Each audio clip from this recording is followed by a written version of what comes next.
Hey, good evening. It is Wednesday, and my gain is up too high, and I am Wiley Hobbit, and I will be your host and/or dungeon master for another inspiring session of Dragon of Icespire Peak. Welcome, welcome, one and all. I'm glad to have all of you here.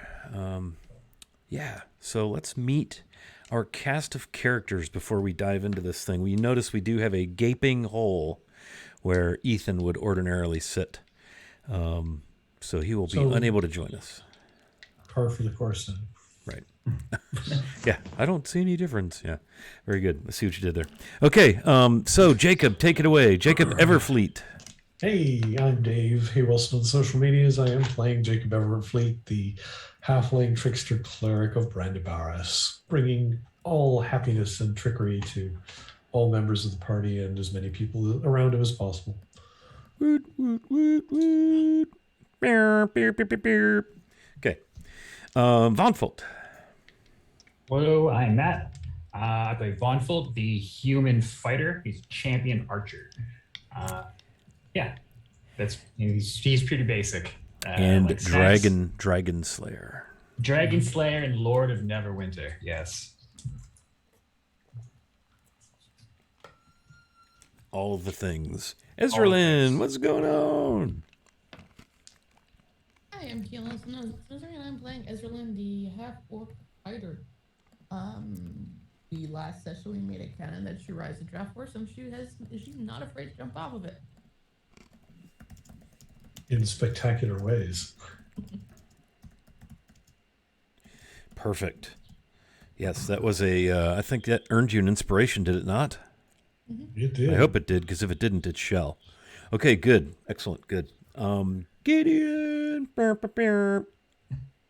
Hey everybody, I'm Gideon on the inside across the internet, and I play Ioti Foebreaker, the dwarven barbarian who has a thing for beating up authority figures and apparently cannot ride a draft horse when friend abandoned said draft horse as she propelled herself off the horse in a less than finessed fashion. Yes, that did change the trajectory of your horsefulness, which is a D&D metric, horsefulness trajectory.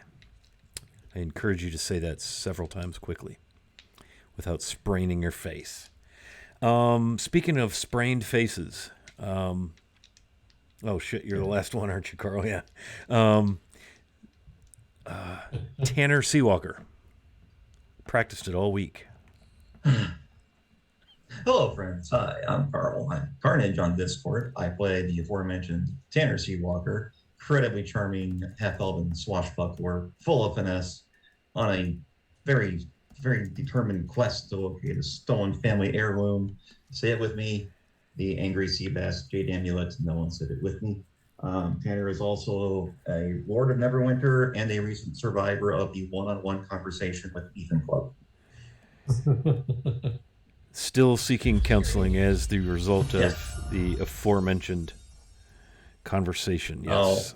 I'll ask everyone later who she talks to about them working through that. So we'll just get you hooked up with HR. It'll be fine. There we go. Nice. All right.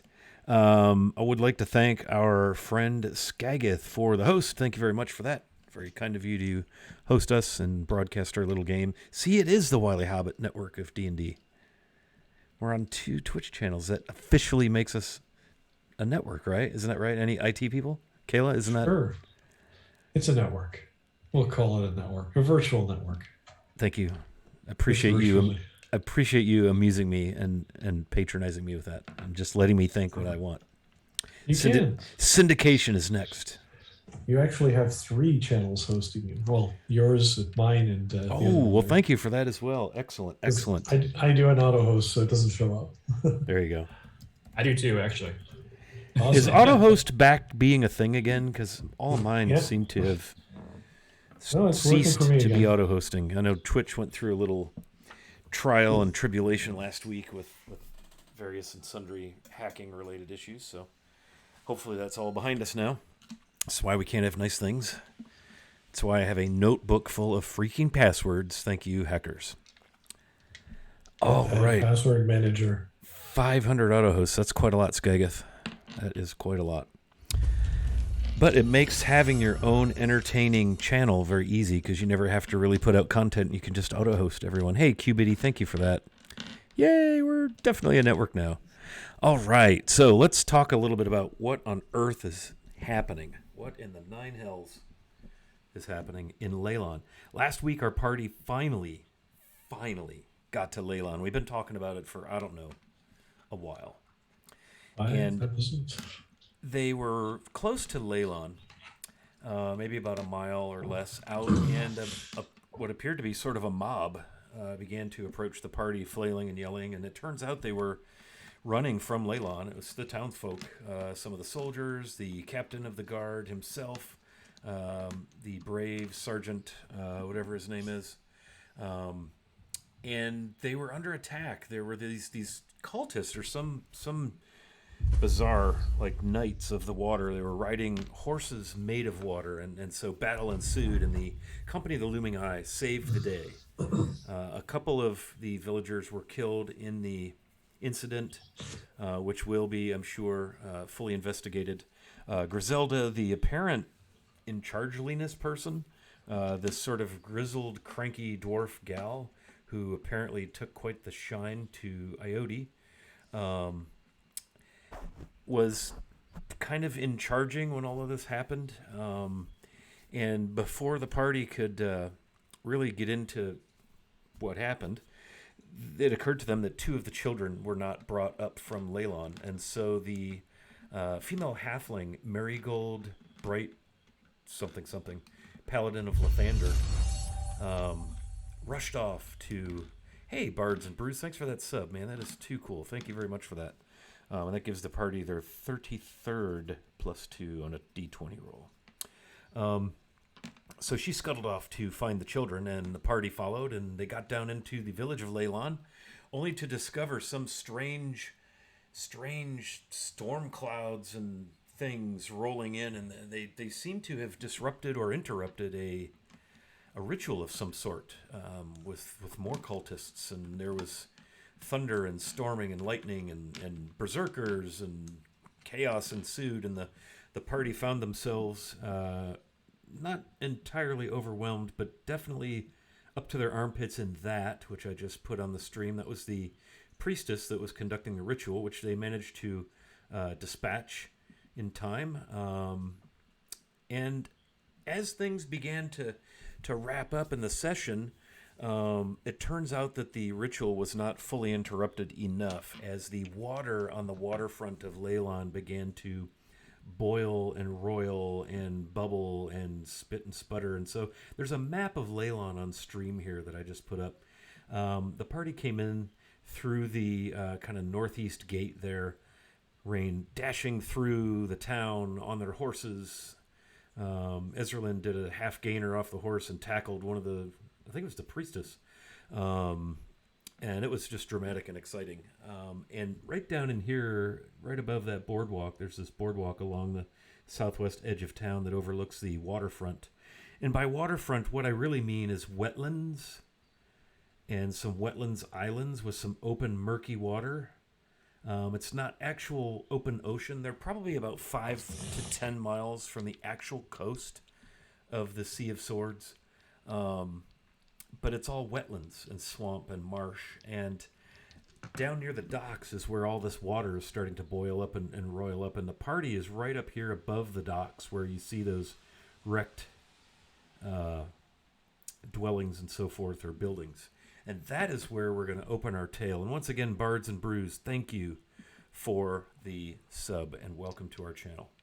And so the scene before the party is you stand on that kind of that open, wide boulevard that runs northwest to southeast across the waterfront area. The brown stripe you see in front of that is boardwalk. There are steps leading down to what looks to be partially reconstructed, still partially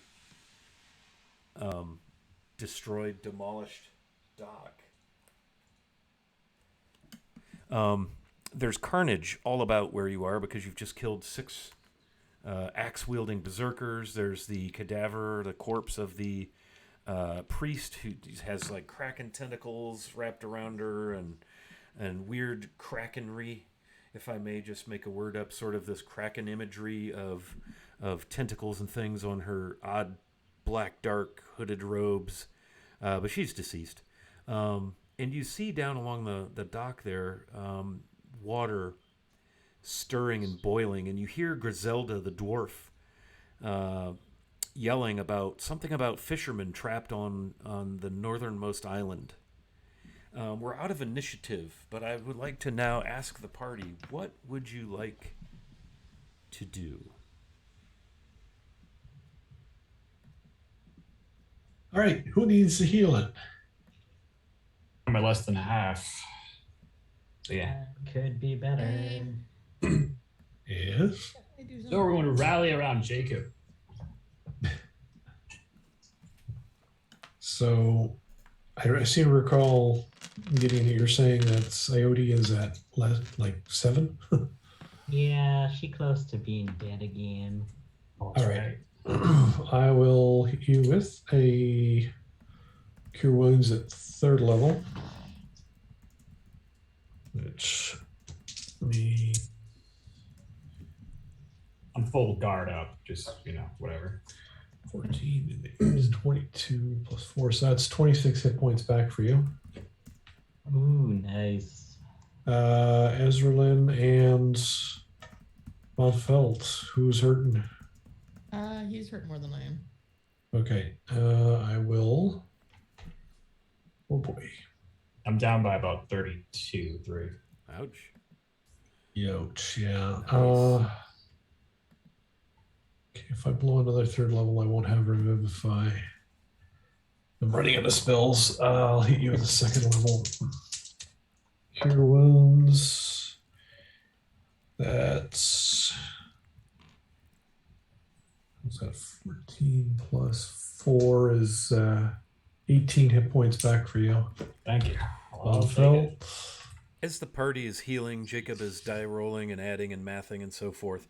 The townfolk have begun a frantic search, and you hear the names of the children being called. Sergeant Haz Yoram, tricky name, is kind of leading the search with Marigold, the priestess of Lathander, and you hear them yelling, Smithwell, Bernice, and you see people just kind of moving about the village, and some stop to watch what's happening, pointing out that something appears to be going on down on the water, and where are the fishermen, and so it's just general bits of mayhem as you do your healing. So go ahead and continue there, Jacob. Yeah, Ezralyn, I will hit you with a 1st level cure. And that's, oh nice, that's 12 back. And that's my last 1st level. So for reference, I have exactly 1 spell slot at 3rd level, which I'm saving for Revivify, but if we need the heals more than anything else, we'll use it for that. Okay. So you've healed them that need the healing. I've healed those I can. What would the party like to do?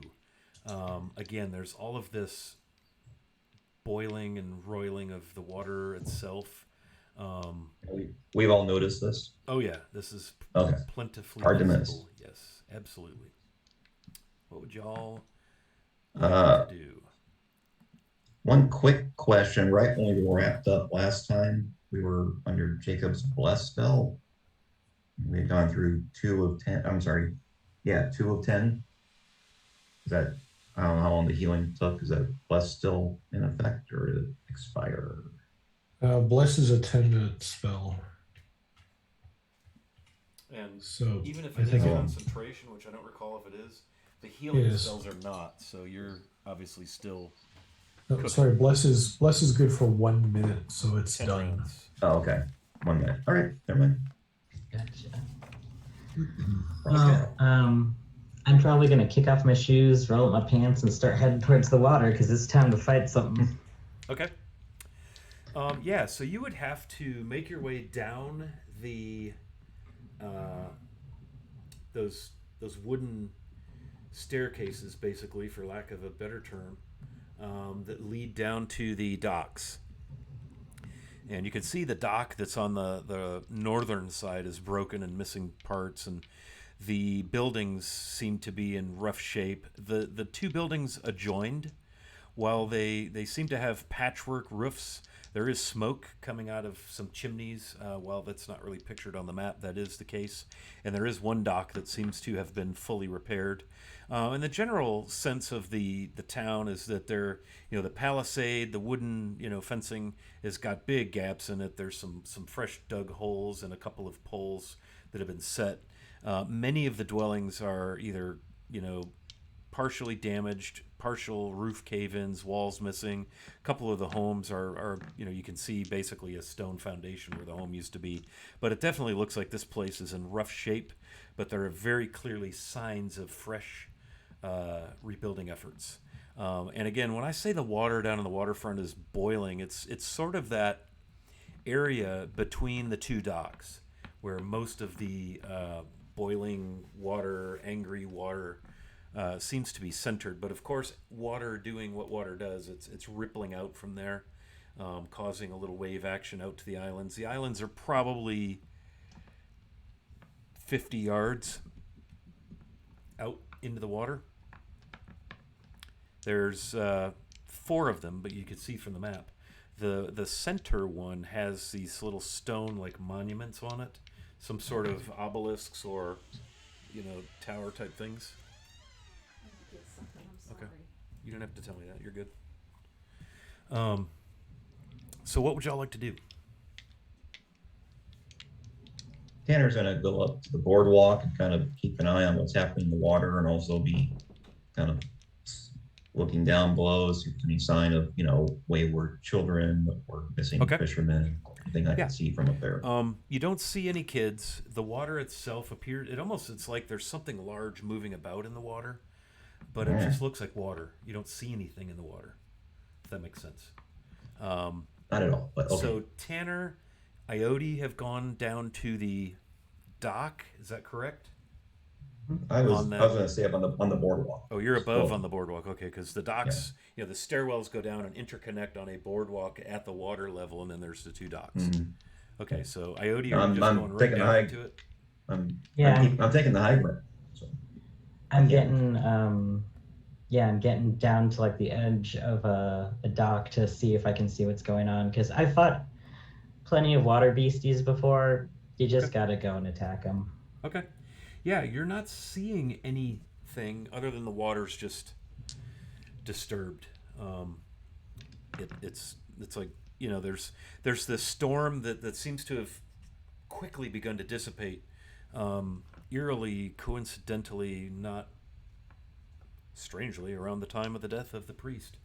The clouds seem to be thinning and the lightning has stopped, but it does appear that there's something or some things large in the water area between the 2 docks. What's the rest of the party doing? I've got Tanner up on the boardwalk watching, taking the high road. Don't think I didn't hear that. Von Volt, Ezra, and Jacob, what will you be doing? I'll more or less stay near Jacob until we can find a threat, and then I'm going to look for a high spot to get into. Okay. You guys are above the waterfront right now, so you're in a high spot. So what exactly do you mean by that? Or are you happy up on the boardwalk? No, boardwalk will do fine. I was kind of picturing it like more, I guess, like farther away, but I guess if it's elevated. There's a map in Discord you can see. Gotcha. Sorry. Yeah. So have a peek at that. I do have the map on stream, but for the players, it'll be really hard to see. Hoping it looks okay on the actual stream itself, but yeah. Ezra, Jacob, what are y'all thinking? Ethan is kind of standing on the boardwalk, just surveying the situation quietly. Ezra head down to the docks. Get a layer of what's down there before any further movement. Okay. So ready, Ezra and Iode are down at the docks. I'm guessing, are you kind of in front of the buildings between the docks? In front of those double buildings? Okay, just watching. Okay, it does. It looks like something large is moving about in the water, but you don't see. All you see is the water moving. You don't see anything in it. It's murky. It's all stirred up. You could, the Sword Coast very, very well, Israel, and I think you probably do as well, Ioti. Most of you do. These are mud flats. So that it's probably, for the average human, it's probably waist deep, give or take. For a dwarf, maybe to the chin. A halfling, so it's not, deep water. But yeah, it's murky and mucky, especially where this churning and boiling is occurring.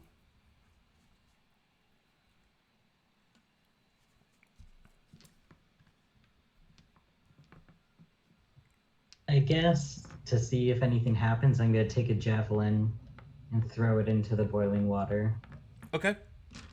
Sure, this will be fine. Yeah, just go ahead and roll like a d20.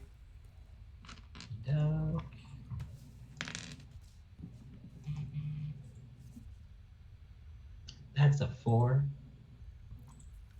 4. Okay, yeah. So your javelin goes into the water. How long are your javelins? They can go from anywhere between 30 feet to 120 feet. No, I mean the javelin itself. How long is the instrument? That's a good question. I don't know. It doesn't say. I'd assume probably about the same size as Ioti.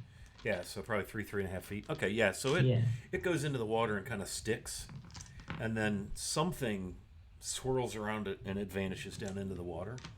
I'm going to ask everyone to roll a d20 initiative, please. Oh, no. I did a thing. 25 to 20.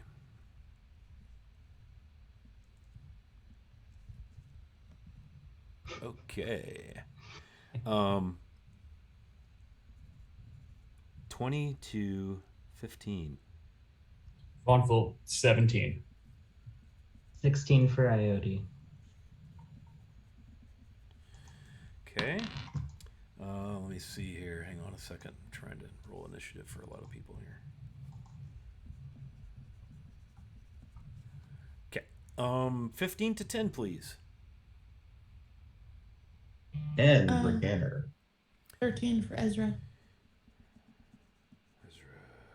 13. Oh, Jacob. What's happening, buddy? What you got, Jacob? You're muted. 10. What's your dex? 18 plus 4. Tanner, what's your dex?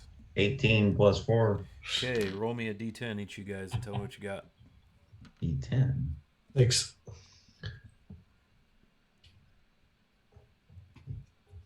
It's like a D6, but it's got 4 more sides. 10. Okay.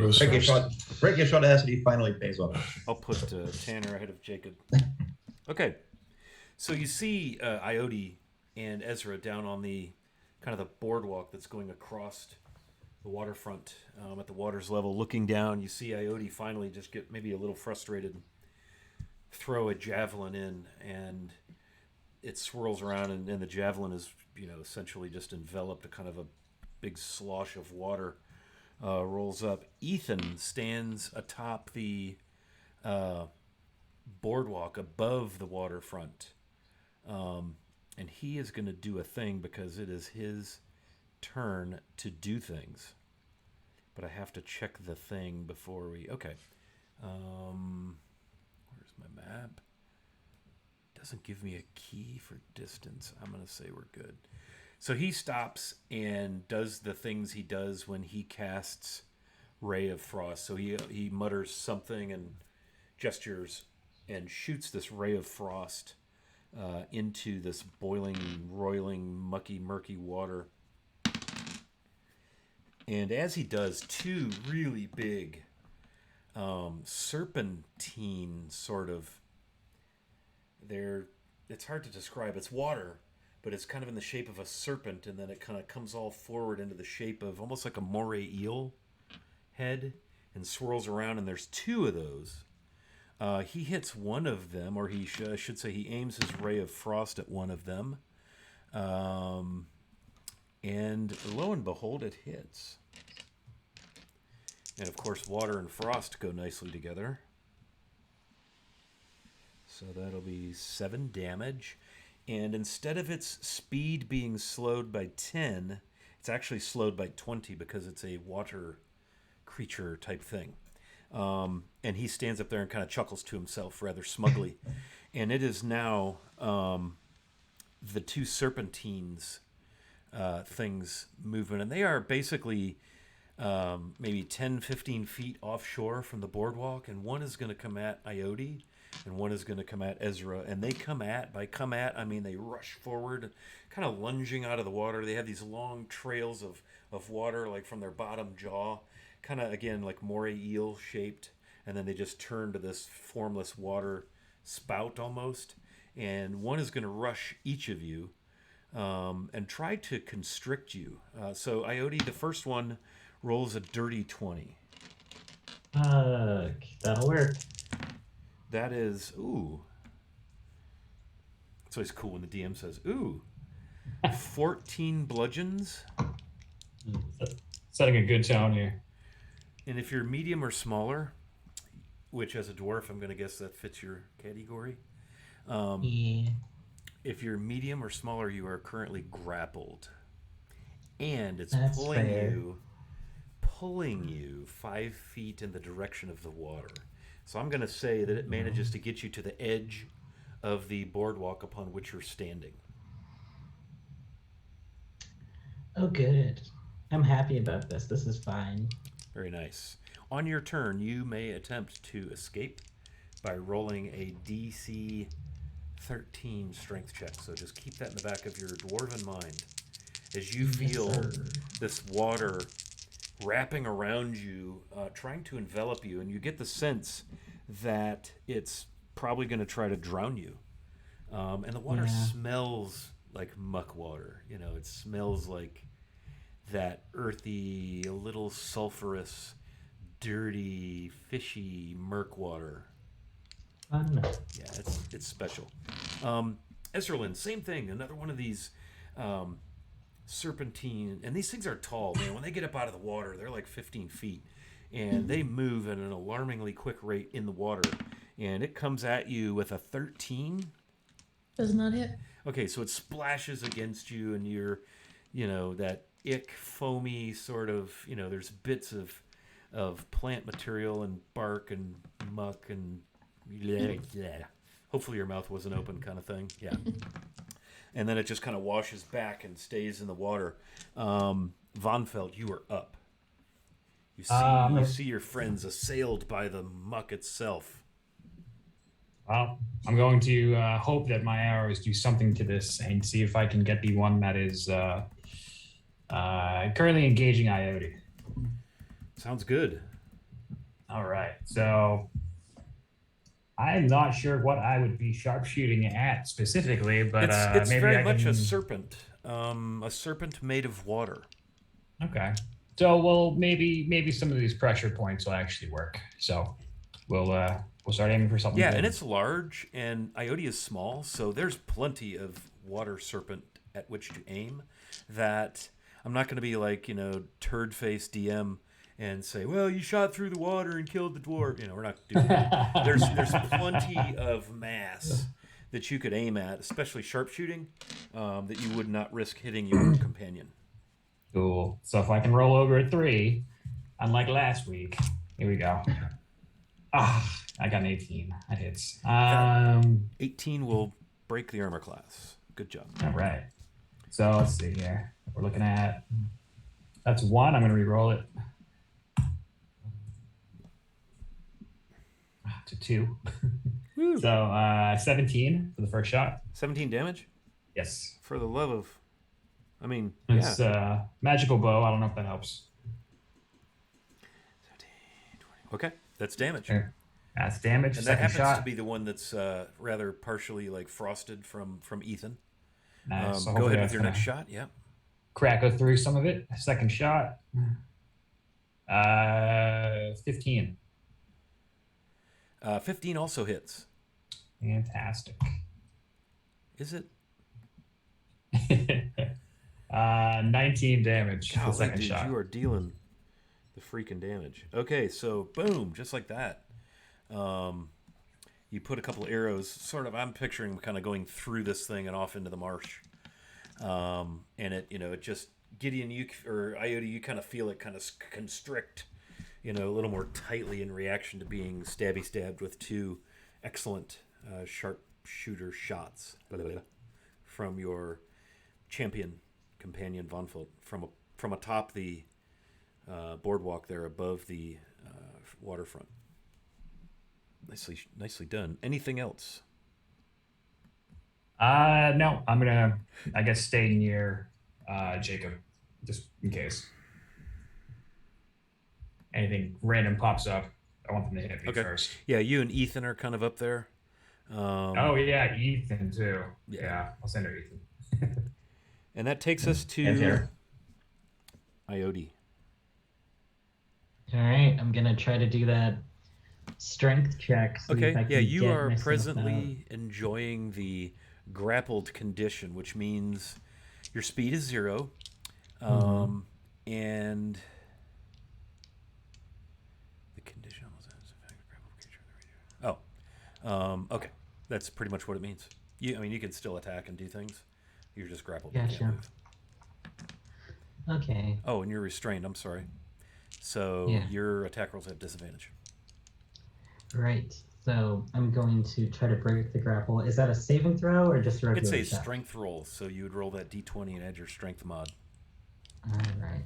Let's do it. And we do have 33 plus 2, so if you feel like you're close. Of course, I gave you DC 13, so... 17. So you spend your action to break grapple. So you are free of the grapple as it kind of tries to coil around you. You're just soaking wet. You've probably got a mouthful of muck water. What would you like to do? Well, if I have 2 attacks per action, but I used my entire action to break free, so I can't really... You can move, and you can BA, bonus action. Let's you see. can say anything you'd like. As a bonus action, I would like to rage. Ooh, yeah. So I'm gonna get real fucking angry because, damn it, my clothes are wet now. Was not anticipating this. I was prepared to doff off my clothes first before I started fighting the water monster. Oh. But here we are. And now I'm soggy. Alright. So I rage, and that's just the end of my turn. I'm just real fucking mad. Real fucking mad. Okay. That moves us on to the next exciting thing. And as you're standing there kind of freeing yourself, and Ezra, you're kind of watching this unfold, maybe you kind of get out of the way of this other thing coming at you, this huge rush of water rushes toward the boardwalk area. Huge. It's almost like all of a sudden a big wave of water is ascending out of the muck, out of the waterfront, and at both of you. And by large, I mean this got to be 25 feet across, and it's coming up out of the water 20, 30 feet high, and it's going like unbelievably fast. And I need 2 DC 15 strength saving throws, one from each of you, please, as this thing is trying to whelm you. It's like a big cresting wave that's rising up out of the water, blasting onto the waterfront, onto the boardwalk. 19 for Iode. 19, okay, and Ezra? 15. 15, okay, so you each save. On a failure, you take blah, blah, blah. If the saving throw is successful, the target is pushed out of the space. So what happens is it pushes you up against those double buildings. I'm going to have Iode make a dex save. Ezra's right in front of the buildings. Iode, you're kind of not. And so I'm going to just have you make a dex save to stay on the dock. All right. I have advantage on those. Excelente. Hope the advantage is better. 14. Okay, you save. I gave you DC 12. Nice. You save, and so you stay on the dock, but you are thoroughly soaked. I mean, if you were somehow not fully soaked before, you are definitely now.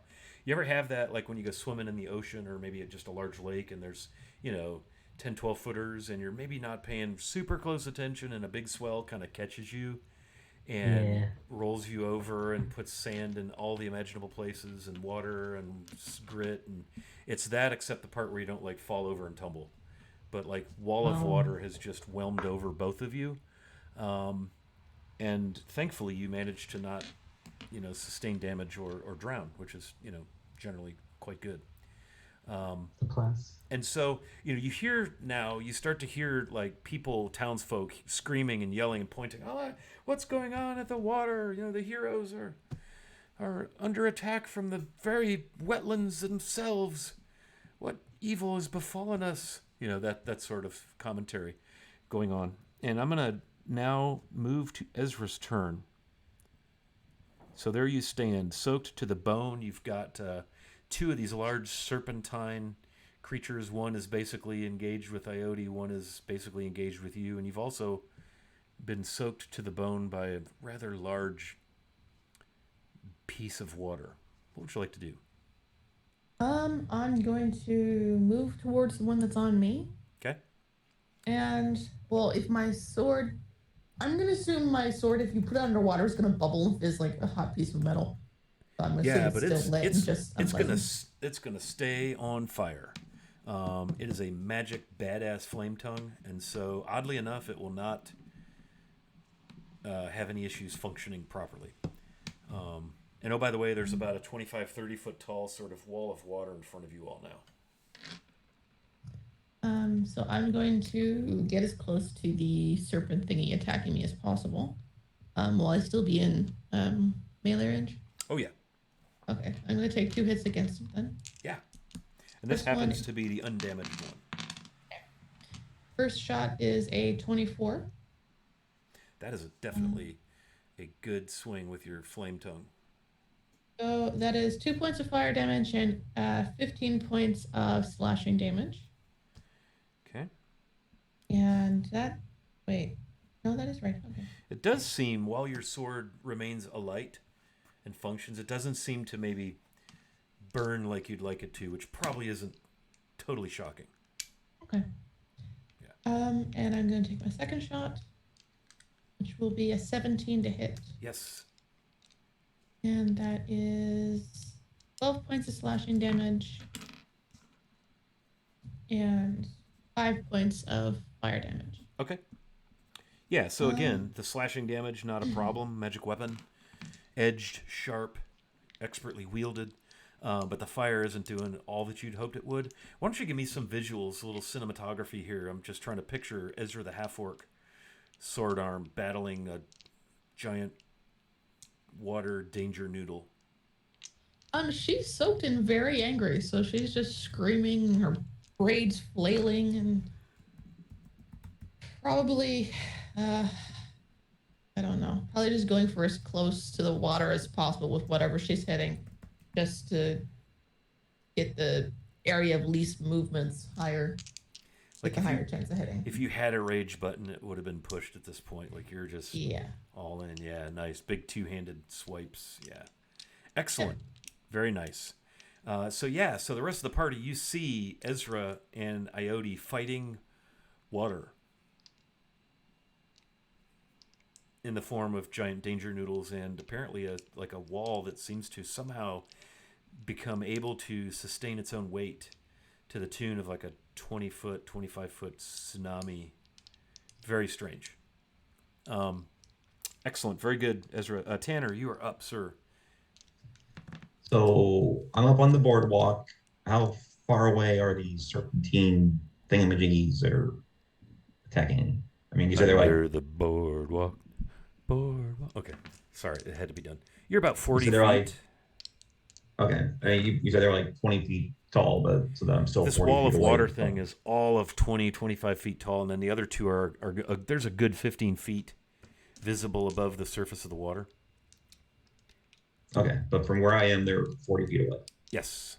So that would be disadvantage as I let fly to daggers from the bracer of flying daggers. Nice. Pew pew. All right. Let's hope that's better than 15, 11. Okay. 18 for the first one. 18 is a hit. So that guy takes 7 points of dagger damage. Which one are you targeting? The big wall? No, the one on Iota. Yeah, okay. That one's injured, or that one's been attacked. And he's been the attacked other one again. has not. Okay, so, and you said that was 7? 7. Nice. And then I will take my let fly with the second one. Come on. Oh, wait. 16. I'll take it. 16 will hit. And, 5. 5 points of dagger damage. Yeah, and it just writhes, and if anything, Iota, you might hear like a hissing sound, and you see the mandibles of the moray head snapping and twisting around as it's these magical daggers pierce it from somewhere above you. There's definitely a good line of sight as you look at the map. You probably want to be to the northeast side of the building so that you can get a good angle down to the waterfront. That's exactly where I had a suspicion. Yeah. Mm-hmm. Excellent. And while I'm on the boardwalk, lobbing daggers down there, high and dry, I look good too. Very, very finessely. Yes. Excellent, Smithers. Okay, let's go to Jacob Everfleet, the brave halfling priest of Bendabras. You're muted, my brave priest friend. Short but not sweet. I have 2 questions for you, Scott, before we move on. Yep. While we were doing sort of the preamble to this encounter, I wanted to use my Pearl of Power to recover a 3rd level spell slot. Would that be acceptable? Not a problem. Okay, good. 100% not a problem. Next question. If I use Dispel Magic on these elementals, will it work? Do I know?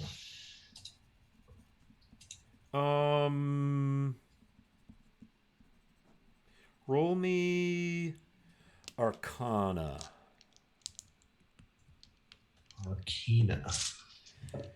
As you're sorting this out, you hear Grizzle Breath, Griselda, trying to kind of get people organized, and then she stops and sees all of this, and she's like, by Moradin's beard, what have we? Yeah, Moradin doesn't have anything to do with this. That's a total of 16. 16. You are fairly certain that while these seem to be of a magical-ish nature, they're really not magical, they're elemental. So yes, they are literally of water, and they are not going to be victimized by a Dispel Magic. But they were summoned, Correct. Were they not? But you can summon birds and ants and snakes and elementals and devils, and that doesn't make them magical. It's the spell effect that keeps them in place, though, and doing the summoner's bidding that could be dispelled. We're good. Nope. Okay. Nope, we're good. They are here, and they are hungry. Okay.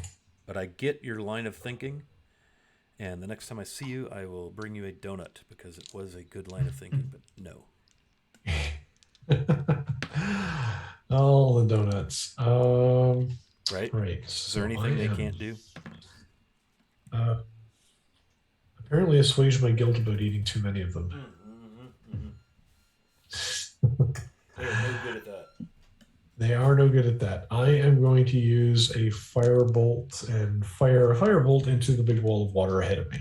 Very well. Do your firebolting, sir. That is a 21 to hit. That will definitely hit. And where are my damage dice? 1, 2. That is 15 points of fire damage. What's strange about this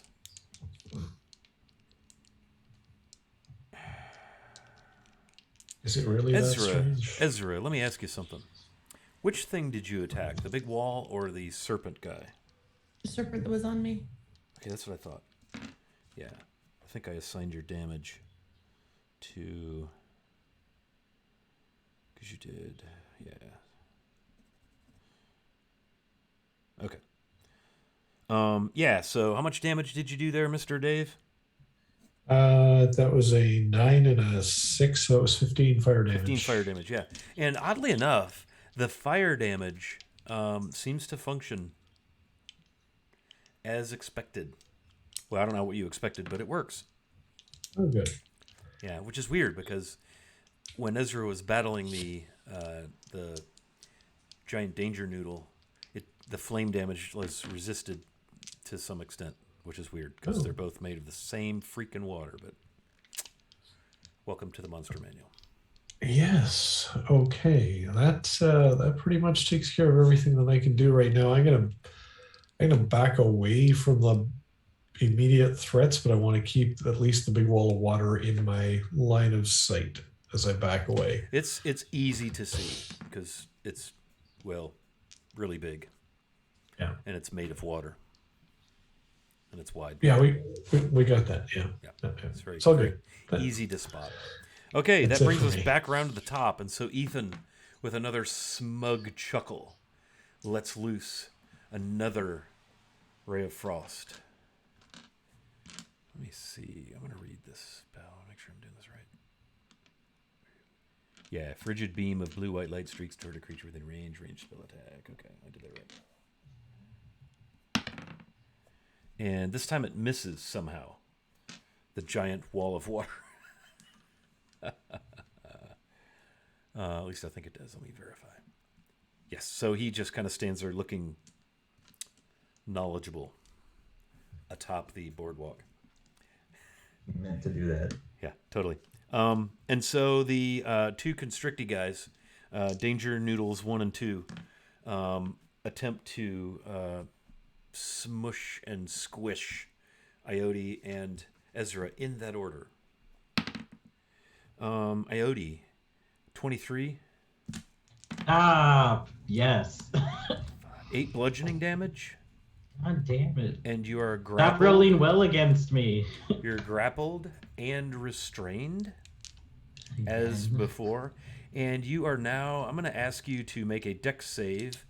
And due to restrainment rules, you are to make that at disadvantage. So now you're just going to make a straight up dex save. Right. Who?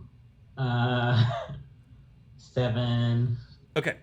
So what happens is you are now pulled off of that little boardwalk that you're on, and it's maybe 2 feet above the water. So you drop into the water, and you're up to your chin in muck water. However, you're also wrapped in water, so holding your breath might be sensible at this moment. If there were any pieces of dry Iode, they are gone. You are now immersed to your bearded chin. Are you bearded? I have mutton chops. Mutton chops, that's right. So they are the mutton chops. If there's anything hanging off your jowl line, they're wet. And all my pomade, worthless. Yes. So that is where we'll leave you. Ezralyn, the other danger noodle of water, constricts its way around you. Does 24 hit? Yes, it does. And that will be, you guys are lucky I'm rolling easy on damage here. 8 and 3 is 11, and you are grappled and restrained. Okay. Let me see something. Just want to see something. I just want to make sure I don't do grappling terribly often. And I want to make sure.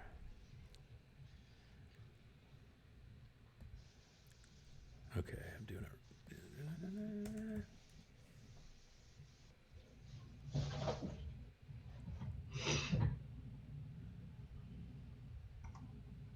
Okay, a grappled creature can use its action to escape. But it is not either of your actions. Therefore, you are grappled. Okay, I did it right.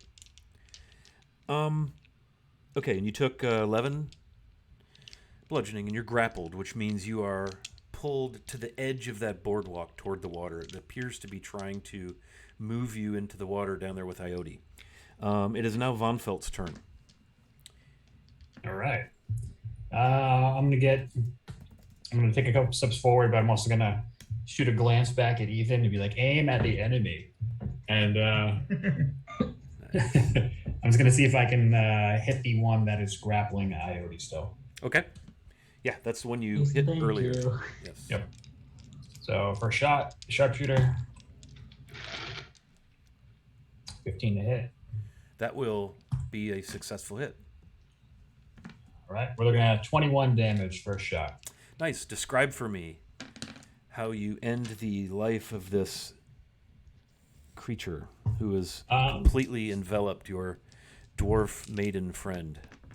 So I imagine that the I guess if it's grappling and maybe it's like in the mouth of the eel. It's kind of coiled around it, so the water and then the mouth would probably be up above it, snapping and hissing and looking all impressive. In that case, I'm just gonna fire an arrow, straight shot, right down through the top of the head. And just splashes apart. Yeah, and that thing just falls away. And so, Ioti, you are released from your state of grapplage and restrainment. I feel like that could be an interesting name for a tavern, grapplage. I've got a suite at the restrainment. The Midnight Manor there, Moonstone Manor. Yes. Sounds a bit like a kinkier kind of tavern. Oh, it does now, doesn't it? Yes. Okay. Waffle's moving in.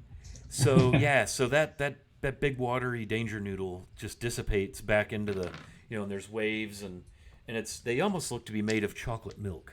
It's that kind of a light brown. You see like storm water and it's got all the floaties in it and it smells bad. You're hoping I'm gonna put my swamp water. Yeah. I'm gonna put my second shot in the one that's attacking.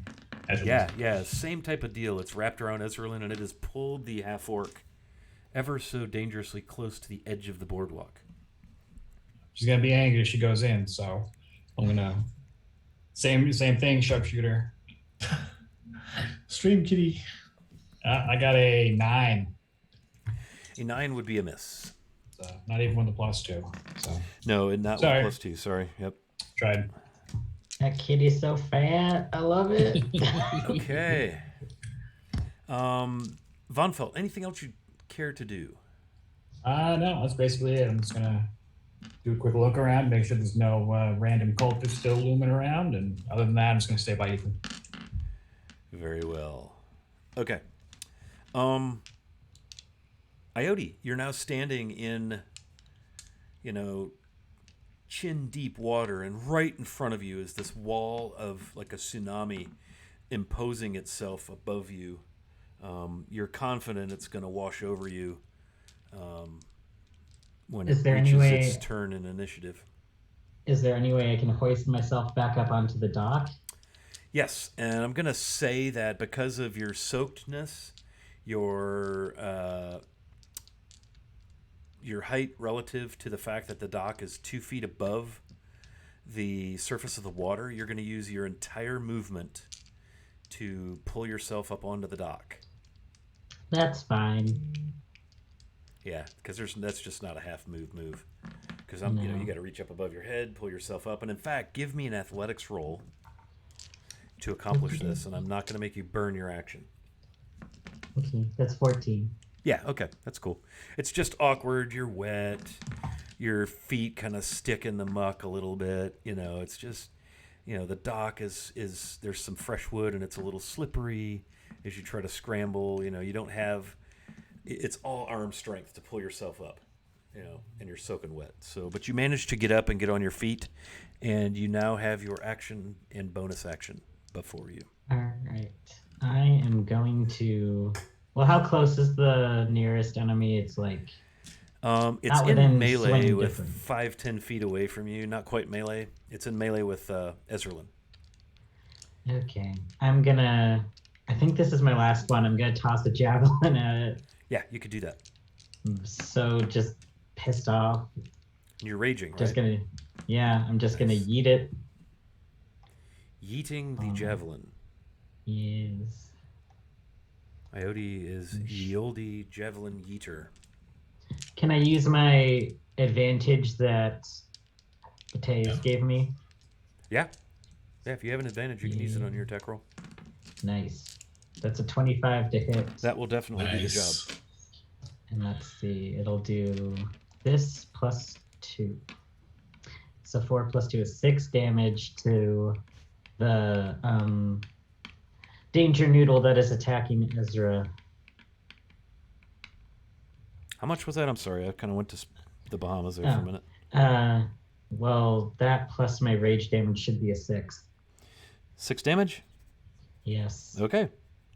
Yeah, so a javelin slices through this column of water, Ezralyn, that's coiled itself around you. And it's bizarre because it's wet and mucky and all that, but it's also has some sort of strength to it, and it is definitely, got you restrained and grappled as a javelin flashes through it.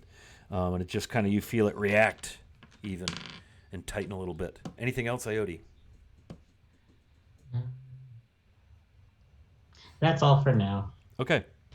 Much to your dismay, Ezralyn and Ioti, this giant wall of water again advances towards you. And much to the dismay of the people atop the boardwalk, not only does it advance toward the poor souls upon the lower boardwalk, but it washes over everything and up onto the upper boardwalk because this biatch swims at 90 feet. And so the first 20 of that are in the water. And then it's going to use its land movement of 30 feet to ascend and whelm upon the poor slobs atop. Does that make sense?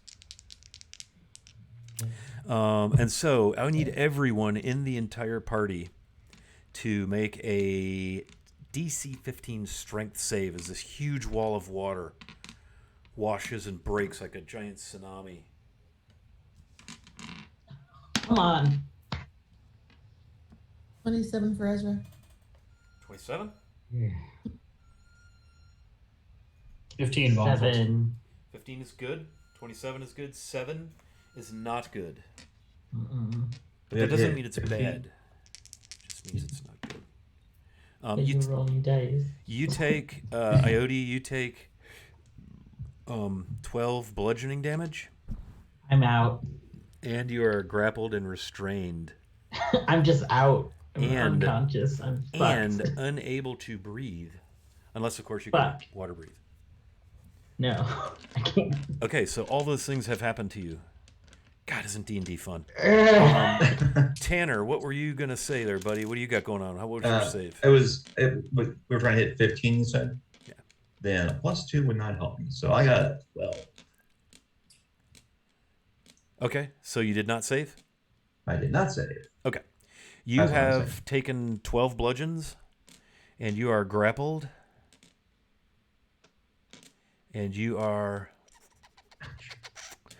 restrained as well as this thing begins to pull back down the water kind of washes down. Ethan takes 12. Jacob, how did you do? Well, my first roll was a 1. But I'm a halfling. Luck, yes. So then I rolled a 16. But my saving throw with strength is -1, so that's a 15. But I have a DC 15, so you're good. Whew. Yeah. So you managed to hold your ground, but you're actually pushed off, not prone, but almost knocked backwards as you're blown off the boardwalk backwards. And there's just water all over. Great steam is cascading off of the 2 chimneys on the fishery building that had the 2 chimneys that were smoking.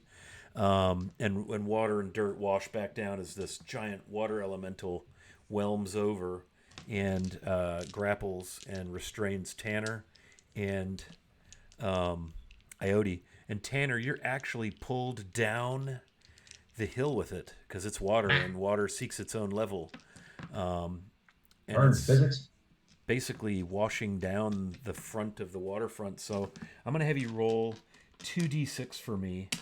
And that's going to be further bludgeoning damage as you're slammed and crushed and banged against stuff as you're pulled down to the basically the shoreline beside those 2 fishery buildings. I have to roll my own damage? Yeah, you go ahead. It's your fall. It's your damage. You just got pulled down off that boardwalk. And anybody paying attention, Griselda as well has been pulled off. No. Shit. Oh, sure. Now I roll good. 9. So 9 Ouch. bludgeons.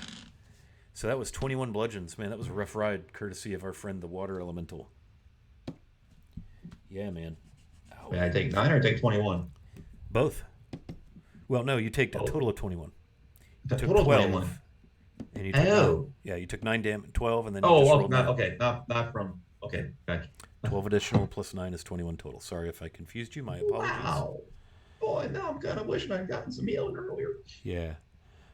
Ezra, how about a dex save? Actually, no, you're just pressed against the front of the fishery buildings.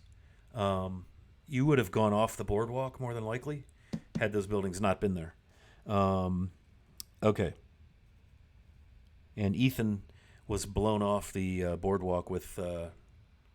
yeah, I think I already said that. Okay, so that concludes the water elemental. How about we go with Ezra Lynn now? And the water elemental is basically back in the water right at the boardwalk. What about the Oh yeah, there's the other danger noodle that was you have a grapple situation to attend to. I'm gonna try and break that. Strength check, right? Yeah, good thing that wasn't a dex save against the water elemental. You'd have had to do that at disadvantage because of the whole grapplage and restrainment. 11. 11. So you're still grappled. You may still attack, but those attacks will be at disadvantage. Okay, I'll take my attacks then.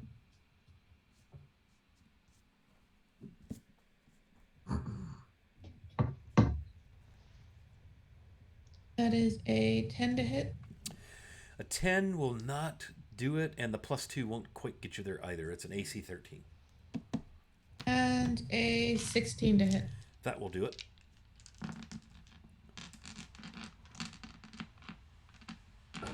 So that will be 12 points of slashing damage and 5 points of fire damage. Okay, so 14. Okay. Yeah, so you're still grap strained, which means your movement is 0. Mm-hmm. Bonus action you'd like to take, or are you all set for your turn? That's it for me.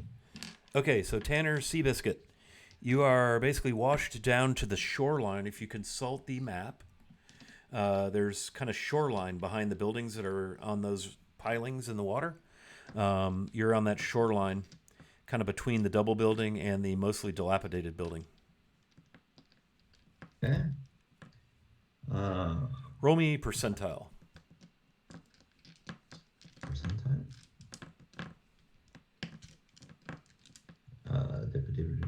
Where's percentile? There it is.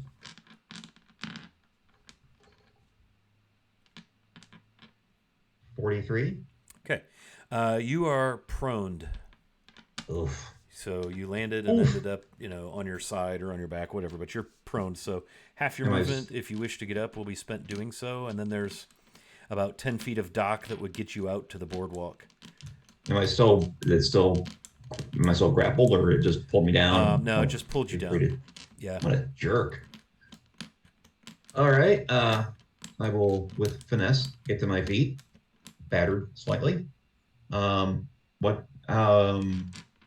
I'm behind. Can I see the thing? It's still grappling with Ezralyn? You're kind of behind all that. Ezralyn is right in front of almost pinned against those front buildings. She's worked her way off of them during combat, but she's a little bit out of your line of sight as you were kind of behind those buildings, right near. See that little dock that crosses to the shore? Yeah.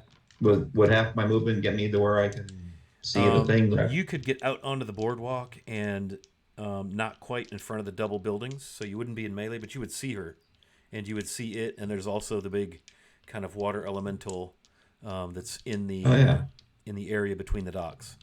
Right, but if I can see her and I can see it, I can throw daggers at it. So you can do that all day long, my friend. Then I am good. How far away is it?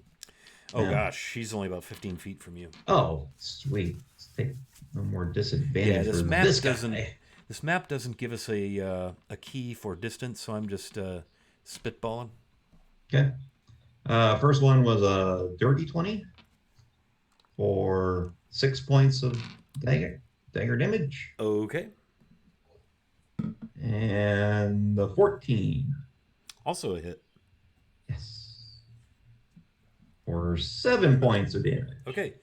Tell me what it looks like when you end the threat of the second watery danger. So I run battered such up on the boardwalk. I see my companion Ezra in there getting all grappled, and I see the head of the thing, and I just if they were real daggers and there was a block of wood behind the head of the thing, they would have both boom, just right side each other, just nice. 2 straight shots right through its head. That's right. It is, they go through the water and dissipate. Yeah. Yeah. Nice. So Ezra, you feel yourself unrestrained. The water just kind of splashes all down, and it's just a hot, mucky, chocolate, milky sort of mess. Yeah. But you are ungrappled and free of threat. What we do have, though, is a dwarf that is grappled and restrained sort of in the midst of the big wall of water, right? Almost like she's kind of floating on the surface of the wetlands with this big water elemental that's, again, about 20-25 feet. It's big. Like a chunk of fruit and some Jell-O. Yes, that's a it good. Sucks. Yes, chocolate milk Jell-O. And that brings us then to Jacob, who is also now, the whole party is pretty well wet and somewhat gross. All right, seeing Ioti trapped in this massive water elemental, I am going to drop a guiding bolt at 3rd level on this thing.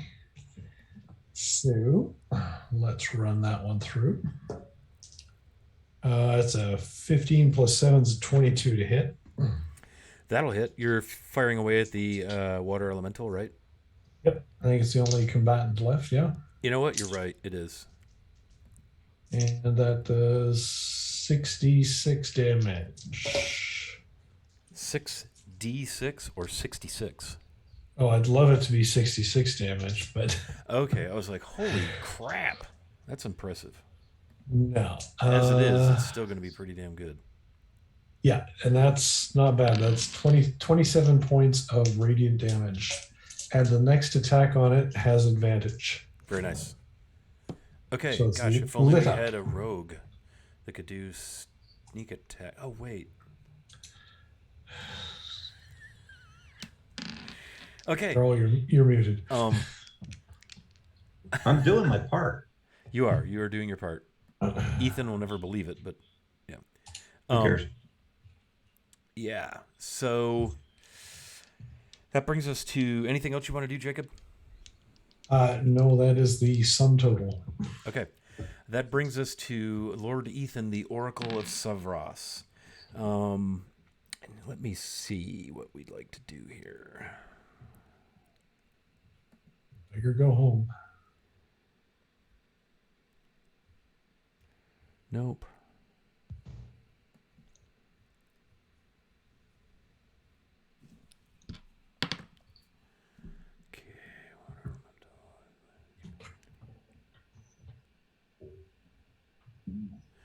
Okay. So he's going to do a thing with a spell. And you see from him this crackly beam of energy snakes down and connects with the water elemental, excuse me. And it's actually like a bolt of lightning, excuse me, not a light of bolting. And it literally connects to that's the wrong dice. Connects to the water elemental. Oh, max damage. Well done. For 12 damage.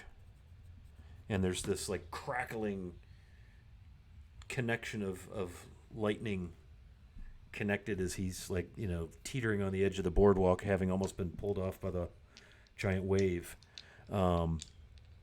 Yeah. So nice. And in fact, if I didn't know better, he would probably have cast this at 2nd level. Would that be fair? Maybe even 3rd. Well, he would, but he doesn't have the slots. So, 2 12s on the D12. So 24 damage from his Witch Bolt. Do I get damaged if he attacks the way with electricity? God, you know what, man? That's Oh, a I think which thing. fault is electricity. It is. It's well, no, it's blue energy, crackling blue energy that forms a sustained arc of lightning. So it is lightning damage. Oh. Knowing that, would it be all right if I retcon? Because I think with an intelligence of 18, he would know better than to do that. I don't think he'd give a shit. No, he would. He would. You beat me to it. He would, yeah. But what I get what you're saying. But yeah, I think what he would No, do. I think he case, totally would do it. I think he wouldn't care. I think he would mind spike it instead. I really do. Let's Sounds look like at it. that. See, I rolled an Arcana check before I chose his spell to see what he might, Well, his Rays of Frost are working pretty well against him. Yeah, but he's got better damage dealing than that. So he's going to go ahead and do the Mind Spike. So it's got to make a Wisdom save. And it does. So on the Wisdom save, I think that halves the damage. Yeah, so 3d8. Half. So let's do that. I just don't think that's right. So it takes 5 damage. Not nearly as exciting. Okay, yeah, I think he would have known better than to do that. All right, so that brings us to Von Volt. All right.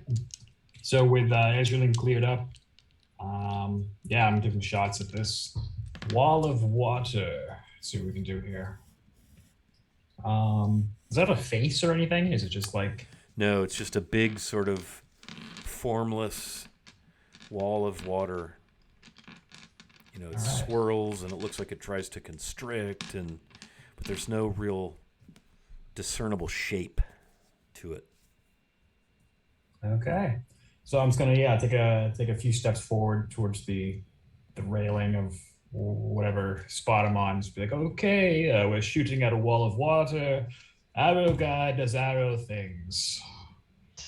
That's a 13 to hit. A 13 to hit. That is unsuccessful unless you wish to spend a plus 2. I will use a plus. When you only have 33, so you might want to hold on to them. You got it. I think we could spare this one. Okay. So you have struck the giant water elemental with your arrow of arrowing. Yeah, for arrow 22 damage. Jeez. Just. I mean, think about that for a minute. That's pretty freaking ludicrous. I'm throwing him pretty hard, I guess. Second one, follow up in the same spot. That would be an 11, so the plus 2 won't do it. The plus 2 in this case will not. It is an AC 14. Yeah, so sorry, I missed the giant wall of water. Somehow. You do have advantages. Somehow. I have to call that before I use it, though, right? Ideally, but I'll let you slide if you really want to. How many do we have? I don't want to be. Well, each person has their own pile of advantages based on what's been given them. So we each got one this evening. Yeah, you caught one this evening from Mateus. All right. In that case, to honor Mateus, I will use it. So it would be rude not to. Oh, I rolled a 2. Yeah. Yeah, the plus 2 is not going to get you done there. Sadly. Okay. Sorry. Is that it, sir? That will do it. Yeah. All right. Ioti. Death Let save. us have a death save. Good dwarf. Please roll well. Fuck Nugget. Natural 1. Oh shit, that's Okay. 2. Just 2 fails. Am I gonna have to make a new fucking character? No way. Oh my god, this is ridiculous. Okay. Burning through some characters. Ranger Harley. I'll start thinking of something else. Get the advantages out there. Looks like everybody's probably getting an advantage here, so make sure you track those on your character sheets. Okay. Water Elemental's turn. It is going to attempt to slam Tanner. Tanner, thou hast been slammed with a... I'm having trouble mathing. 21. Aha, that does hit. You get bludgeoned by an unconscious dwarf that's just floating in the way. 12, 16 on the bludgeon chart. 16 damage? 16 bludgeons. Man, Harley just gave a load of advantages. I'm guessing that was 2 for each person. 2, 3, 4, 5, 6, 7, Thank you, Ranger Harley. 8. I am struck unconscious by an unconscious dwarf in a wall of water, I do believe. Each of you have received 2 advantages. Thank you, Ranger Harley. Very, very kind of you to pass along your long bottom leaves, my friend. Hey, pass that over here, man. Nice. So down goes the rogue. Not out of desperation or anything, but is there any chance of using, what was it called now? An uncanny dodge against a giant ball of water to take half the damage? It was not I could just sidestep it. It was not a dex save, because I think that's uncanny dodge, but cunning... No, there's another half damage thing. What the hell is that called? On the rogue's character sheet. Well, I've got the uncanny... Saves, and one of them It was like roll with the punches or something like that. I don't have that. That's not it. I know it. Hang on. I got Hang on. uncanny dodge. Evasion. Thank you. Ah, there you go. That is level 7, however, which is why I don't have it. Right. Okay. I'm only level 6. Yeah. So no, you just took a whop of some damage. I'll just take it like a man. Okay. So down goes. Down he goes. The rogue, the swashbuckler, with finesse, however. I look awesome. Lying. Ranger Harley prone says and you're not living dying up on to the ground. you're not living up to your name, by the way, Tanner. Seawalker. I don't have the amulet. First opportunity. First If I opportunity. had the amulet. First opportunity to walk upon the sea. That's why I'm looking for the angry sea bass. Very disappointing. Okay. That was Water Elemental's turn. Just be glad it didn't recharge on its big giant whelm, because I could see that sucking. Ezra, you are up. Ezra had to step away for a moment, so perhaps we should take a break. Let's do that. Let's go ahead and take 5 stretchies, because we're kind of halfway-ish, give or take. Yeah. All right, so 5 minutes. It's 8:25. We'll be back right around 8:30. So don't go too far away. I'm going to play you some nice break music. We'll be back soon.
Hey, welcome back. We're back. We're broken. We're hydrated. We're ready to go. And Ezra, it is your turn.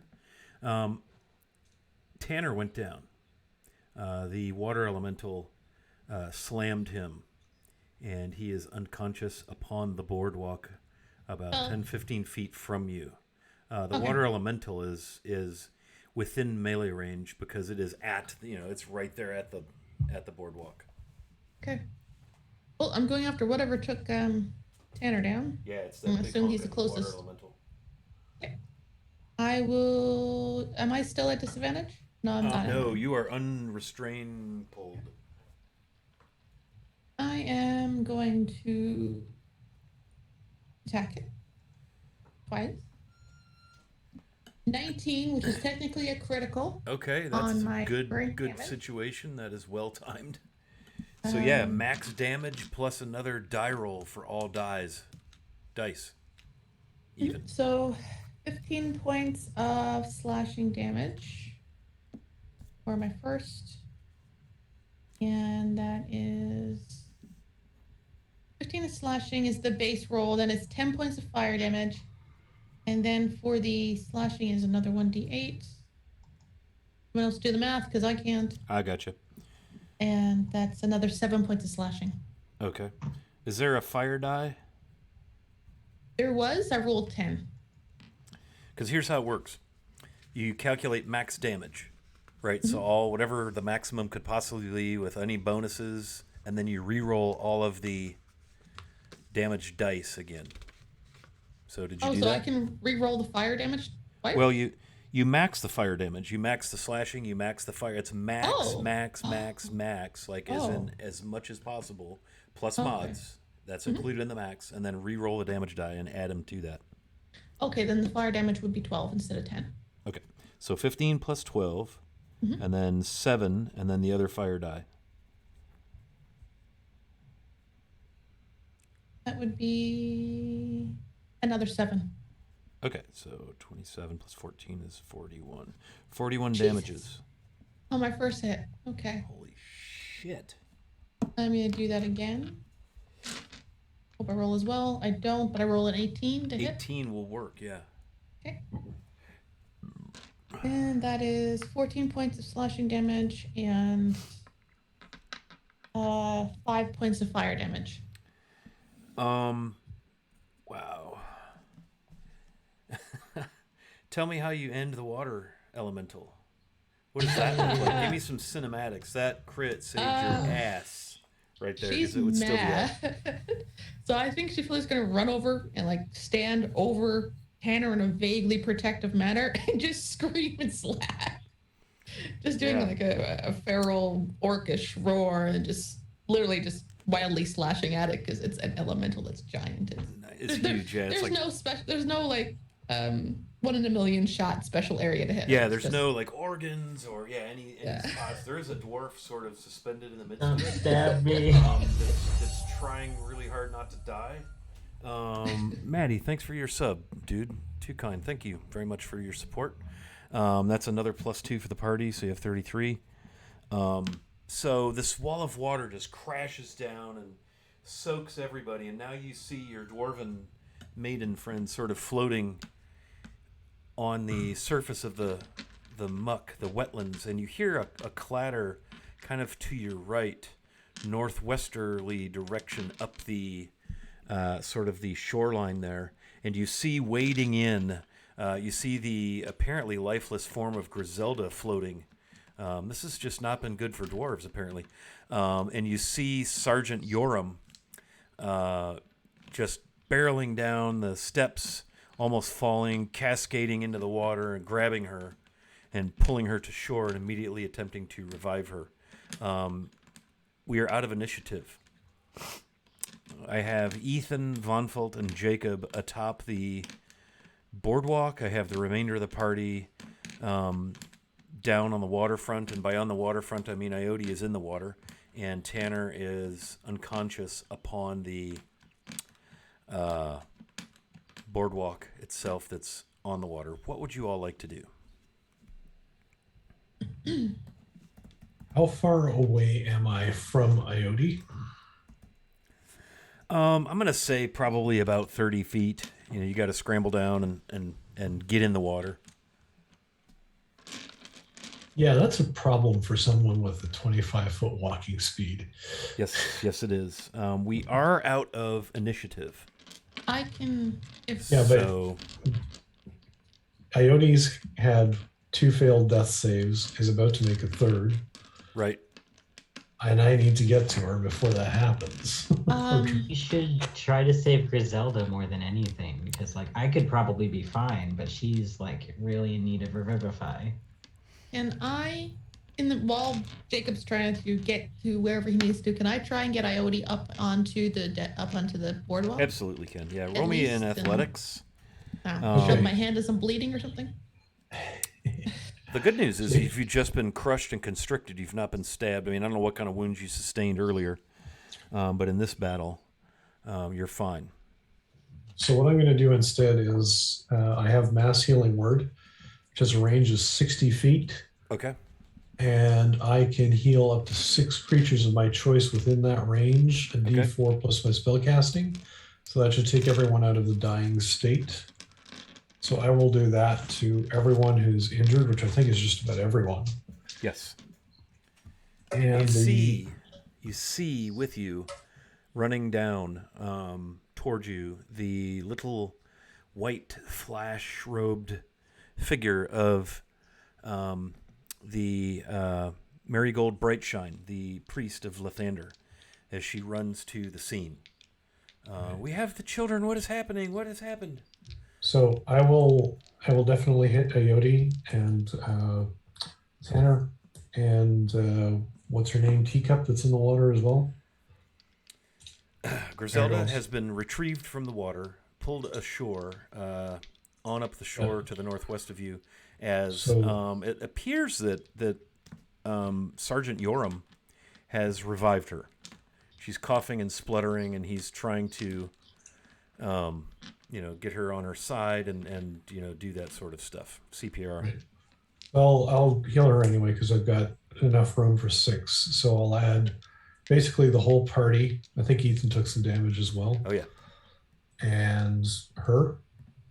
I don't need any. I'm fine. And everyone gets 6 hit points back. So Iote, you're up 6 hit points. Ezra, Tanner, Ethan, and Von Folt. Okay. I have amended Ethan's character sheet to the tune of he took 12 bludgeon, and then I gave him 6 back. So Casey asks later, what the hell happened? You'll know. Tell him you got a water enema. Right. A water enema. Yeah, okay. Seems like that makes sense. Okay. So you see Marigold. She sees what you're doing and recognizes it. And so she runs over to check on Griselda, who was also the beneficiary of the healing you said, right? Did you say that? Yes. Okay. It was party +1 minus Jacob, which is 6. Okay. So she runs down there as fast as her halfling legs will carry her, and checks on Griselda, and helps get her propped up and so forth. Awesome. Okay, so everyone's back. I'm going to make my way down. Having done that as a bonus action, I'm going to full move down and check on the scene, see what I can do, which isn't much. Okay. Griselda chokes and splutters, spits out some water, and her first sentence is, "Where are the fishermen? Are they still out on the island?" Well, we haven't gotten out there, so I assume they are. We'll have to man up some... What are those boats? So let me give you a description of the waterfront. Shall I? You shall. The fishery. The barge yard. 6 mud-covered barges are chained together and beached at the edge of Leylon where the town meets the marsh. That's kind of what you got. It's a little chaotic right now. Where the hell are the barges on the map? They aren't. They aren't. But if I were a barge in a yard, I would need to be in the water. So I'm going to say they're northwest. You see that building on pilings with the little dock around it by itself? That makes sense, yeah. They're just northwest of that, kind of pulled noses ashore. You did see when Ione was standing in the water that it was up to her chinny chin. Chains be over my head. There are a couple of small watercraft beached on the island, the most northwesterly island, and there's one floating out in the wetlands. All right. Well, Jacob, I know Jacob will start heading toward those barges to get moving and start yelling at people to, well, I mean, let's get one of those barges and get over there and take care of the people. Let's go, people. Ethan I just almost died. Give me like 2 seconds. Ethan will make his way down. Time's up. Yes, I think you should definitely go see about those fishermen, I guess. I'll be here tending to things here. Yes. Your perfunctory needs. All right, Volvel's gonna see if he can get some of the water out of his clothes, but also check on Tanner, make sure he's okay. Tanner's muted. Muted, Carl. Sorry, the background ruckus.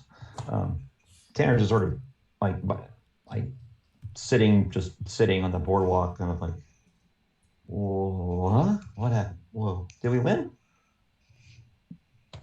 So yeah, almost done. And I'm just gonna give him a nice strong clap on the back. Keep going. I'll spit out some water and kind of groan and climb to my feet. Ione, I guess, since Ezra was like pulling her back up onto shore, is just gonna look and be like, "Am I dead?" No, definitely not.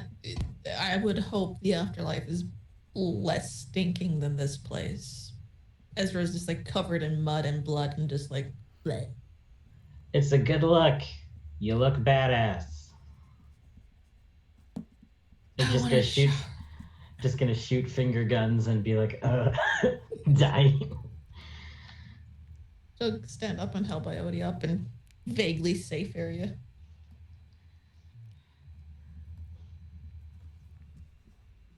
Did anyone die? Did we do a good? I'm not sure. Shit. Griselda is up and manning a barge, trying to push it off into the open water. The barges seem to be operated by like long poles, and she scrambles aboard pretty deftly, as does Yoram, as does Marigold Brightshine. Are any of the party members? Jacob's going. I'm joining as much as I can hobble on over there. Okay. Yeah, Ezra will as well. Very well. So you guys all get onto this barge, and Griselda is pulling her way out there. Also on the barge is the bargent at arms. See what I did there? The barge master, Rorsta Anvilhand, another dwarf, older dwarf, a little cranky, and she begins pulling you out there, and it's only about 50 yards out, so it doesn't take a long time. And before you is a bit of a grisly scene on the island. There are like 11 what look to be, locals. They're dressed all similarly. There's a number of boats kind of pegged to the, they've got like a stake and a line out to the boat, pegged to the seashore of the little islands. The island is pretty small. It's maybe 30 feet across. It's not very big. There's some scrub and some brush. Looks like some maybe remnants of campfires. And there's 6 boats. Some of them with some fish in them, still flopping a little bit. But the bodies of the men and women are motionless on the island. Once we get there, Jacob will hop off and start checking the bodies to see where they're at and try to revive them. Okay. So you make your way. I'm guessing when you say checking the bodies, you mean like stealing the treasure off of them and stuff like that? Well, I was thinking just of their medical needs, but I know, sure, I'm just teasing. So checking like pulses and breathing and stuff, and Marigold also same thing, man. She hops off and scuttles out there with you, and they all seem to be unconscious. They're all soaking wet, much similar condition to yours. It did, there was quite the thunderstorm that erupted as all of this chaos began to unfold. You saw it quickly developing as you were up on the road battling those knights and the archers, and then it just let loose when you came down, and the priestess was there and so forth and such. But they're unconscious. And Mary looks at you and says, "By the grace of Lathander, I can revive them all. It will take some prayer, but I can do it." Which you can. I've got nothing. I'm tapped. I was concerned. You've been quite the blessing to the village. Brandabas? Brandabaris. Thank you. Lord and Savior, can I talk to you about him, or are you already following your own light? Well, I mean, she's very clearly a worshiper. She's the priestess of the reconstructed Temple of Lathander, as evidenced by her raiments and her garb. So she sets about, and you recognize she's casting mass healing word. A lot of utterances about life and light and goodness, and all of that. And one by one, they all kind of, their eyes flutter open, they cough and splutter, begin to sit up and get themselves straight, all manner of like what's happening. And they're looking around like, man, there's the storm and lightning, and then the water just came up out of nowhere and washed over the island. We tried to take refuge on this island where there's, and I mean, it's like, the tallest scruffy bushes are like maybe 4 feet high. There's a lot of them around, so they probably were trying to just crawl under them and take a little cover from the heavy rain and hail. But it looks like maybe that water elemental washed right over the island as it was being summoned forth. Yeah. Nasty business. So I see there's those 3 menhirs or obelisk-looking things. What are those? Those are on another island. Oh, yeah. Okay. They look like, it's hard to tell from where you are because you're a little bit of a ways away. You're probably about 30 yards, like the closest shorelines are probably 30 yards apart. It looks, looking across, like maybe these are statues of some kind, humanoidish, but they look pretty rough, stone. They look like, I don't know if it's been weather or they've been damaged, but it looks like maybe they were statues at one time. Cool. So these folks are all coming back up in one piece. Nobody's dead. Marigold comes to you and sees you looking. What is it? What are you curious about? Idle Island? Yeah, it looks pretty idle. She kind of cocks her head and looks at you. It's some folks think it's haunted. I've never been out there. I don't go in for such things. But those are statues of people. I don't know who they are, but interesting. Some folks claim you hear whispers at night. Yeah, I think Ethan does. Chuckle to myself. Sorry, inside joke in the party. Well, good work. We got everyone back up, it looks like.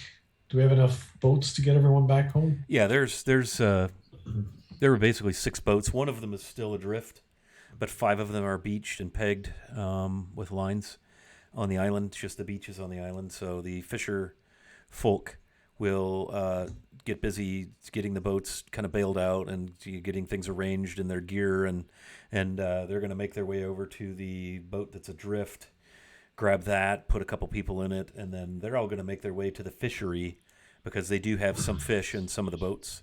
And as you're looking back across the water at the village, it does look like folks are trying to just discern There's a group of people standing around the bodies up atop the village level there by the boardwalk where the hand-to-hand combat took place with the priestess and the berserkers. There's, they're trying. Looks like there's people coming in and out of the fishery buildings, probably trying to get the fires in the stoves lit, in the hearths lit, and all of that, and just generally trying to get things sorted back out after all the chaos. Griselda is anxious to get back to shore and get things sorted out. And she talks to you on the barge and says, "Thank you for coming. We weren't had much opportunity to be introduced, but I'm Griselda Copperwrought, and this over here who saved me, that's Sergeant Yoram. Yoram is a very disheveled looking male. Again, he's the soldier from Neverwinter who appears to be the sort of the captain of the soldiers, but obviously not the bravest soul. And his face seems to have some contusions from what looks to be a fist fight of some kind. Yes. I seem to recall that from... He doesn't say much. He pats her on the back. I'm just glad you're okay. Yeah. Yeah, well, sad day when people die around here. I'm glad to have helped. Yeah, Marigold definitely kind of bows her head. We should pray for the fallen. We did lose 2 soldiers and a village person in the cult attack up on the road. Will you join me in prayer? And she looks around at, I think we have, Tanner, Von Felt, Ezra, Jacob, Iode, Yoram, and Marigold are on the barge with her, correct? Yep, pretty much everyone but Ethan. Yeah. I'll bow my head in prayer to Brandabaris. She holds her hands out for anybody who would hold her hands. May the light of Lathander cast its warmth upon us. Heal those who've been sickened or hurt. Carry the souls of the departed to their final resting place, wherever that may be. And then she just kind of stops and mutters something to herself. And the elderly dwarf lady just begins to slowly pull the barge back over to the barge yard, which is, again, there's, I don't know, how many did I say barges there? 6 of them. There's still 5 there. They're just all pulled ashore just northwest of that one last building that's off by itself along the waterfront there. And she gets the barge, and you feel it, stop and skid against the beach, and she hops off and secures it. And you're back ashore. All right. I guess I'll do my scout thing and just start looking around for threats. Pretty much the whole time, Waffle just more or less just like twirling an arrow, just kind of even collected. Yeah, okay, that's fair enough. So everybody's ashore. You're down on the waterfront.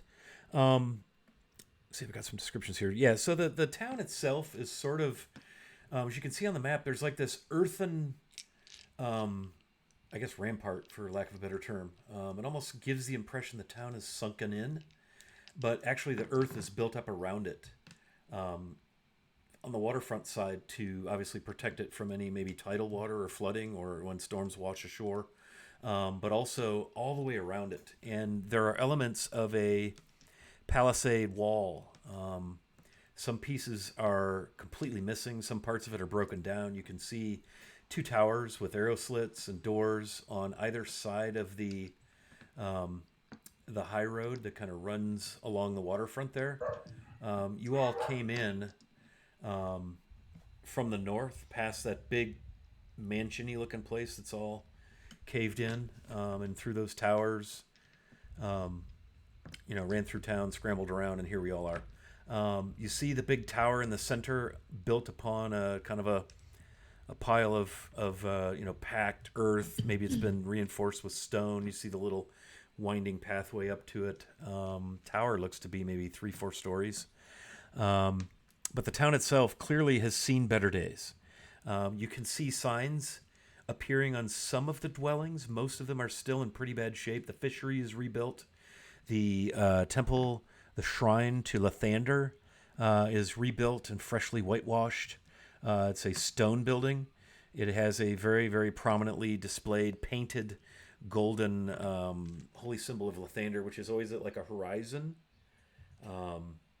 with sunrise, and you can see beams of light.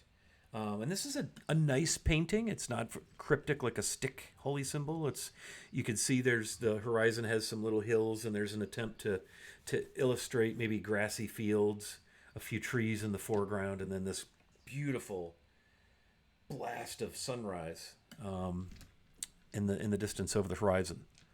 And everything else is in pretty rough shape other than the fishery.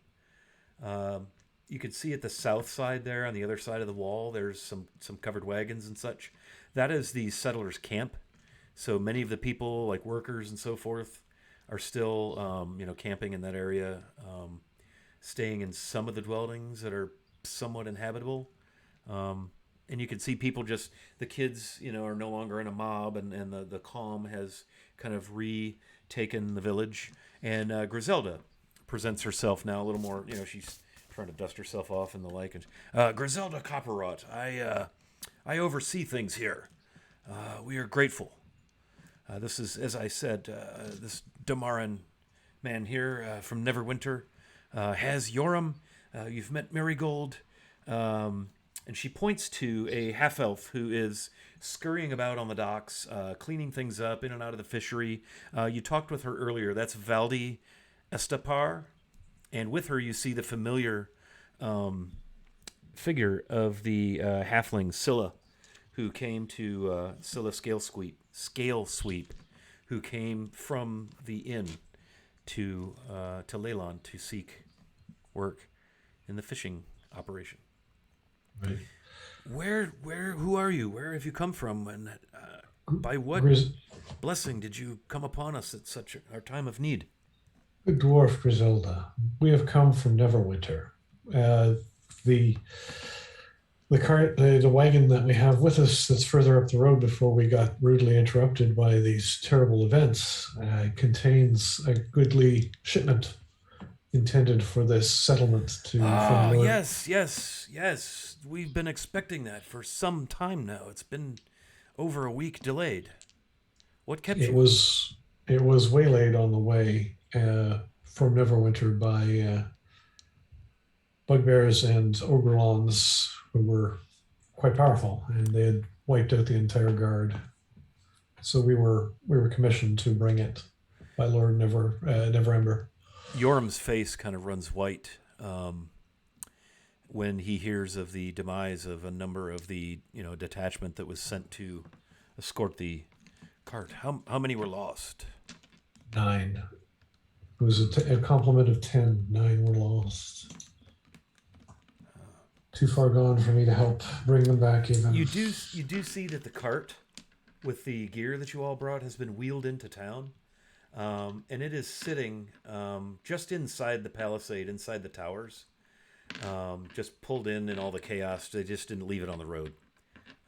And that literally is the high road that you see going north to south through those two towers on either end along the boardwalk there.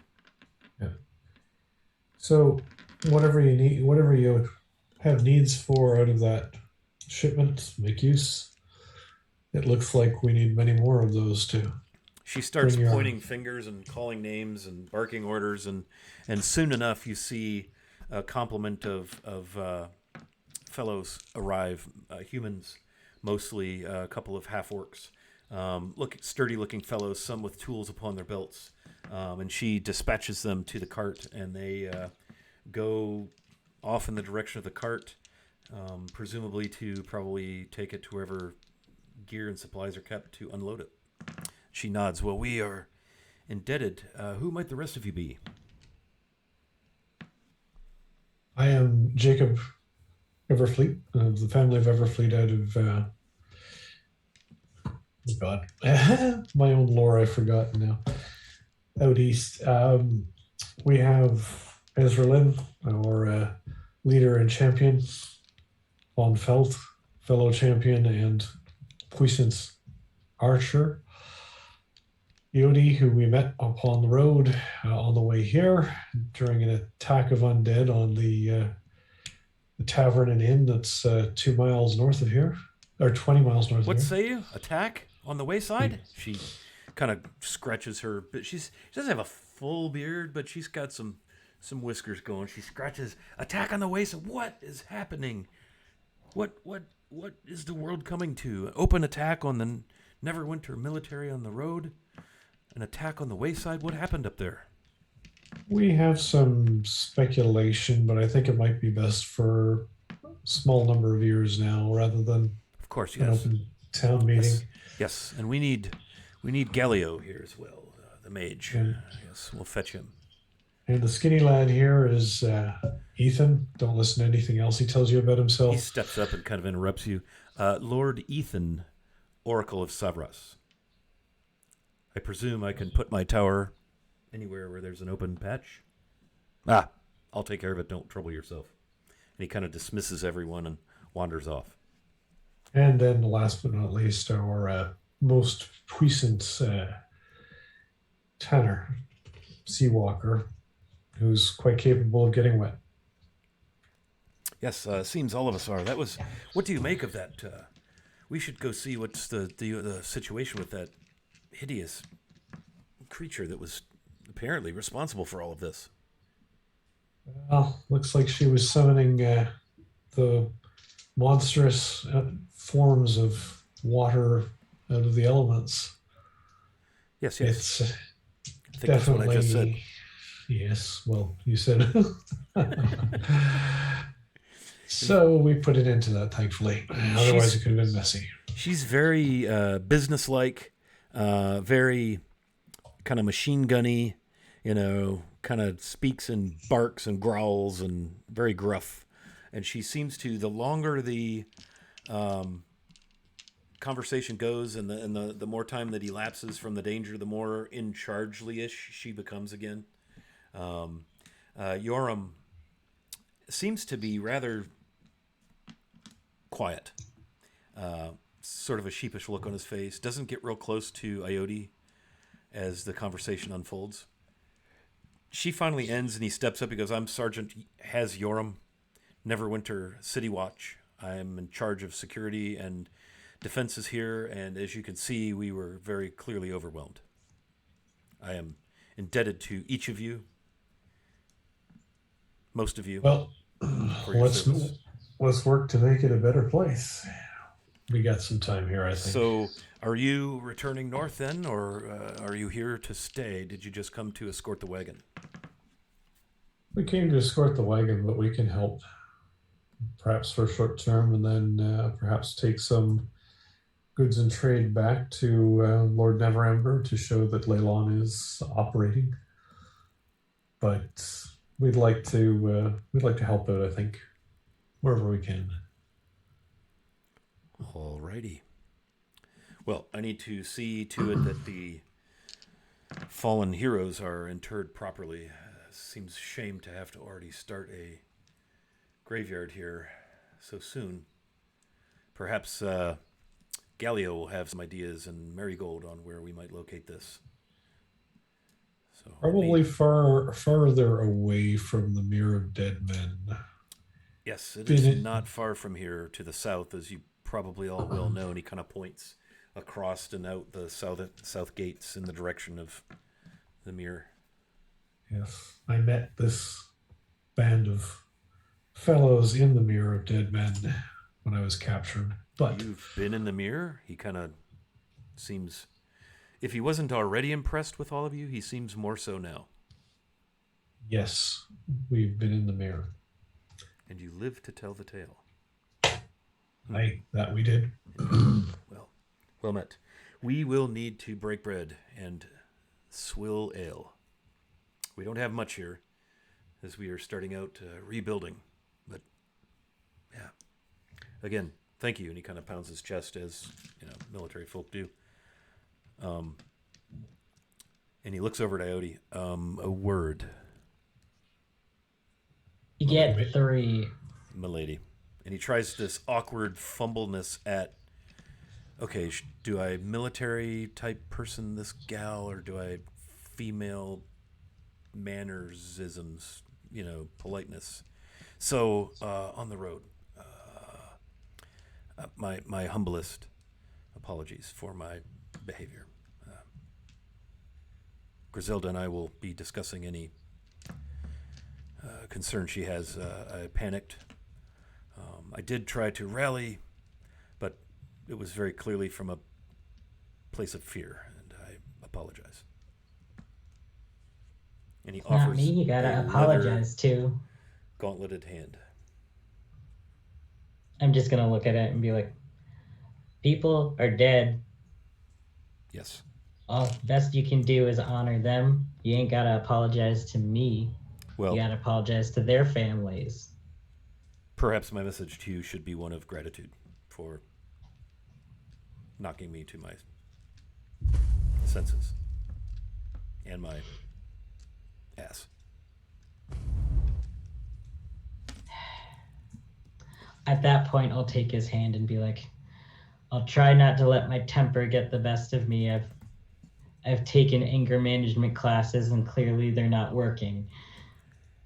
To which he sort of chuckles and nods. I'm grateful. Thank you. And he very awkwardly ambles off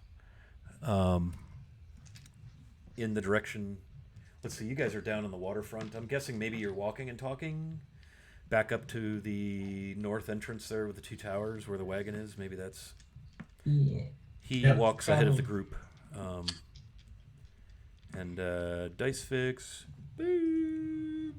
Throwing out those advantages. Yay. Beep, beep, beep, beep, beep, beep. Oh, look at him go. How many will there be? How exciting. Griselda seems anxious to get you up there looking at this priestess.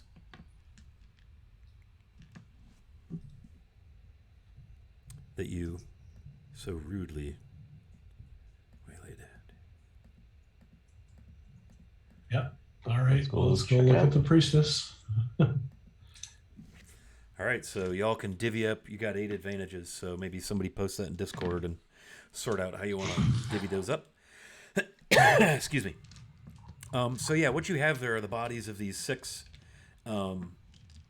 berserkers. They've been pulled to the edge of the boardwalk, but not upon the boardwalk. They're kind of in that big intersection where the main, north-south road meets its first. If you're headed south through town, it meets the first intersection there. They've got them kind of just laid in a row along the boardwalk side of that, and the body of the priestess is there as well. And you get close to her, and I will put her image in Discord. I'm also going to put it in this on the stream here. The image you're going to see looks male, but it was actually a priestess. And you do see like these strange tentacles coming out of the back of the cloak or the robes. Very muscular, topless, but for some coverage of the chesticles. And like these weird, strange sort of tentacle features coming down. Instead of tiefling horns, because it's a tiefling, remember, a blue-skinned tiefling, they're more coming down and outward this way.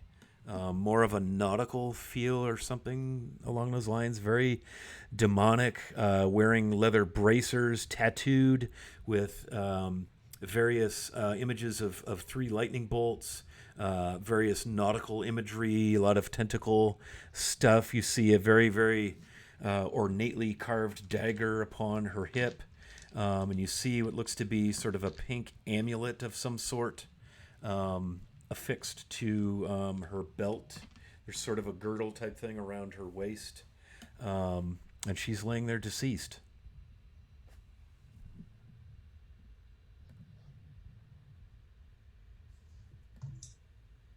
Well, I think we can take off all the trinkets and weapons, and we'll detect and identify them later. Okay. Yeah, somebody keep track of... there was a very ornate dagger in a sheath on her belt, and some sort of amulet that has got this sort of rose-colored large gem set in it, and it's a silvery metal. The setting itself of the amulet, it's on a there's a chain kind of tied up behind it, but it's sort of on her hip on the belt, as you can see in the image on stream. Let me also drop her image in Discord now. Sorry, just trying to do multiple things. And that's what there is. The berserkers themselves are, barely clad and very shabby looking, pantaloons of some sort. They're all male humans of varying races and skin tones. Hey, Maddie, thanks for that DM advantage there. I did burn a DM advantage during that combat. So I'm at 13 of those just for transparency's sake. Okay, let me get this image. All of the berserkers have notched great axes. Whoops. Let's see. I'm in the wrong folder. There's two what look to be soldiers standing guard over the bodies. And as you inspect them, they just kind of, what will you have us do with these? Burn them. Griselda nods. Aye.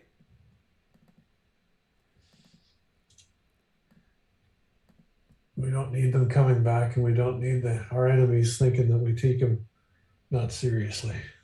The image of the Kraken Priestess is in Discord, finally, players. I'm sorry that took so long. Just imagine a female blue tiefling equivalent of that imagery.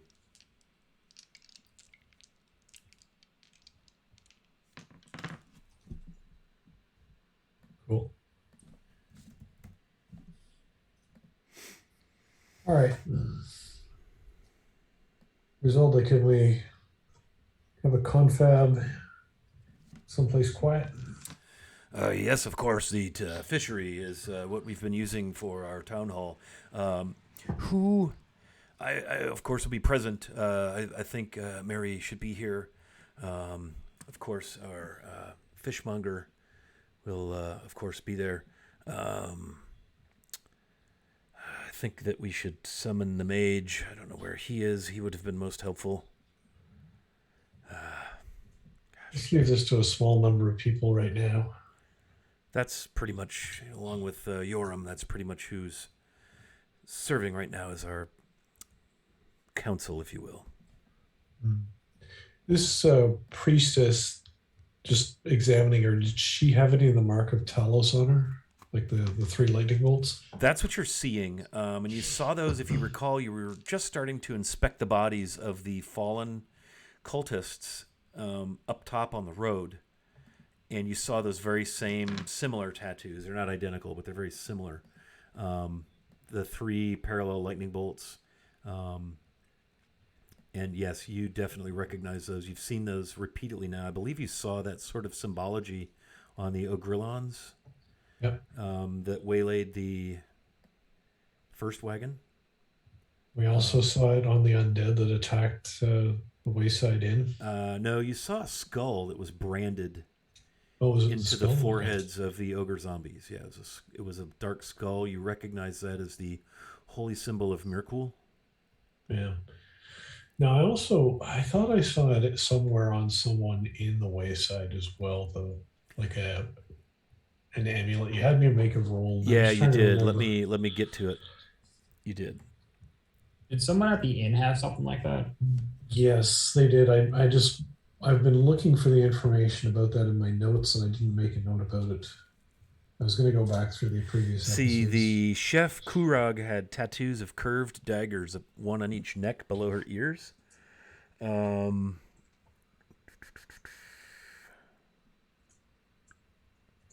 Bacchus had a pendant on his necklace in the shape of a trident.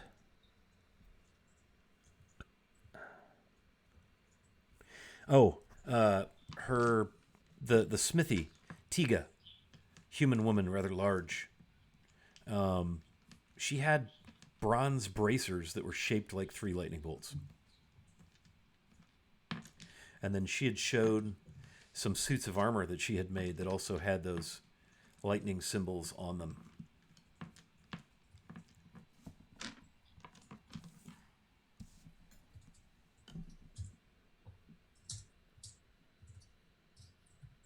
So what Jacob is looking for as these people gather is any symbology that matches that, discrete or obvious on any of them.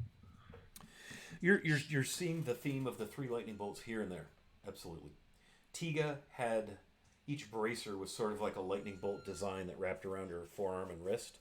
Was the 3, and you saw some lightning bolts on some of the armor that she had fashioned, but they weren't like Talos holy symbols, but they were lightning bolts. Not sure if there's a connection, but you're definitely seeing those Talos holy symbols in the tribal accoutrement from the Ogrelons, on the cultists up on the road, the knights. You also see that symbology on the priestess all over, tattooed, branded. It's fashioned into her garb. You see some lightning bolt, rough-looking prison tat sort of quality, random places on a few of the berserkers.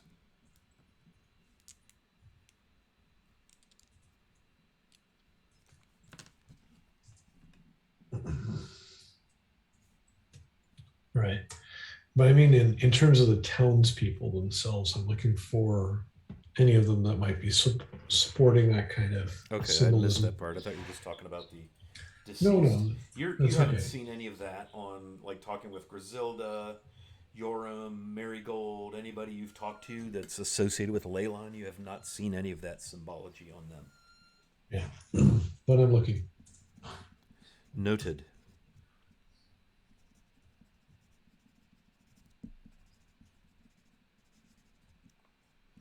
Okay, so your next step then is to meet with the kind of the town fathers, if you will, the council. Is that correct?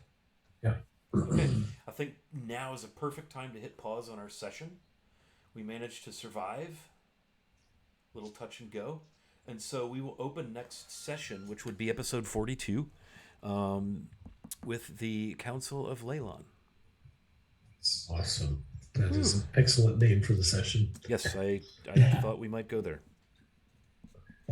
All right, let's go around the horn and let's outroduce ourselves. Let's start with Tanner Seawalker, the brave, nearly deceased, yet still somehow finesse-ish scoundrel scallywag of the seas.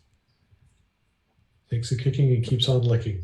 That's something like that.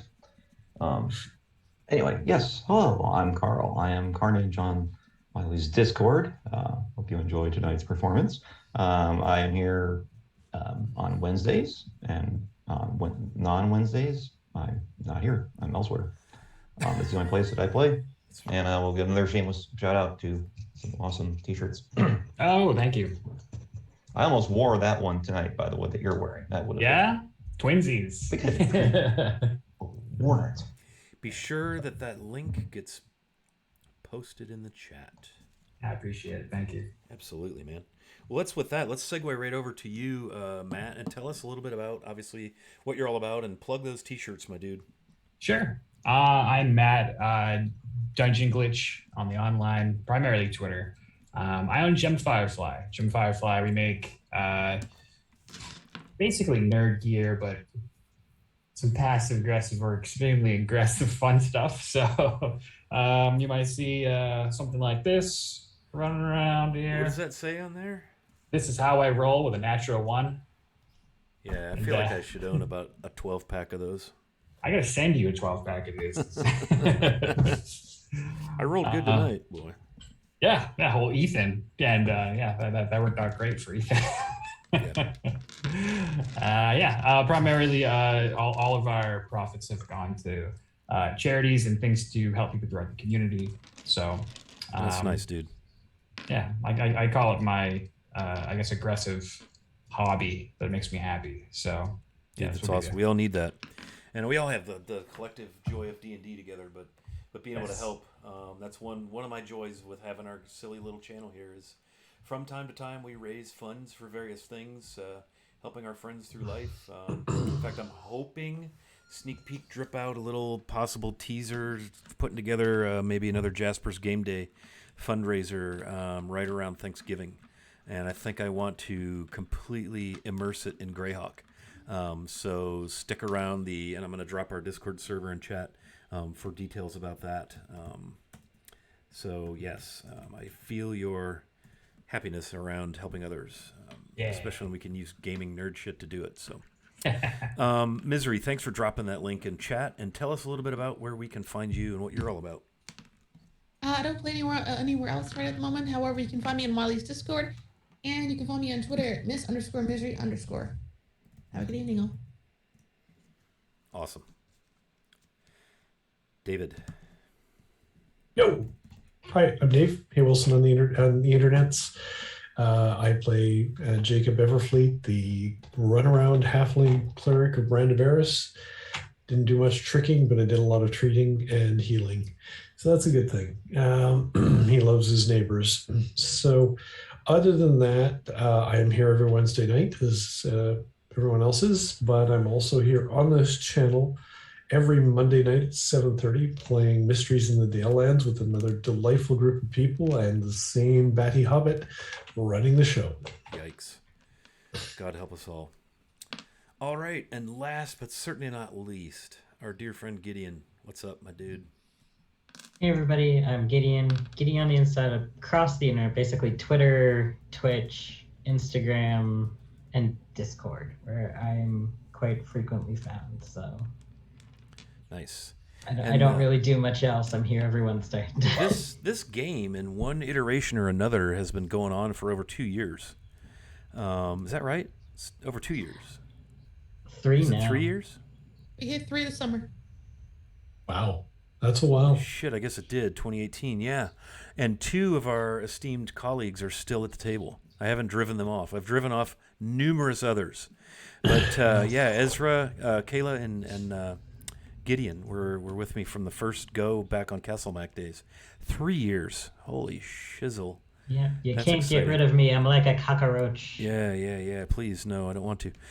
So I think that's pretty cool. And we've been through a number of party iterations. I think this is our second real campaign.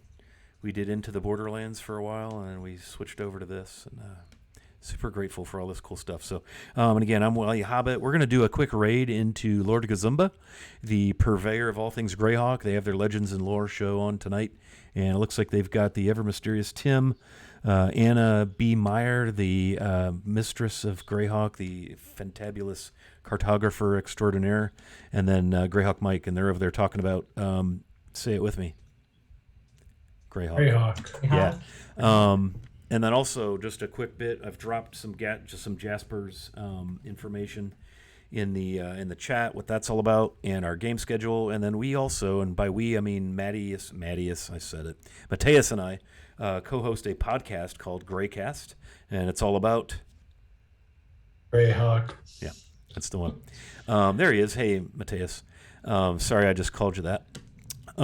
And so, yeah, check that out as well. So thanks for hanging out. I'm going to hit the magic raid button, and we'll see you all, if not Monday night, we'll see you Wednesday night. And thanks for staying around. And the subs, the follows, wonderful.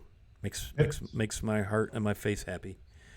So thank y'all. Waiting on that raid. Make sure you yell at Lord Gazumba, and here we go. And internet.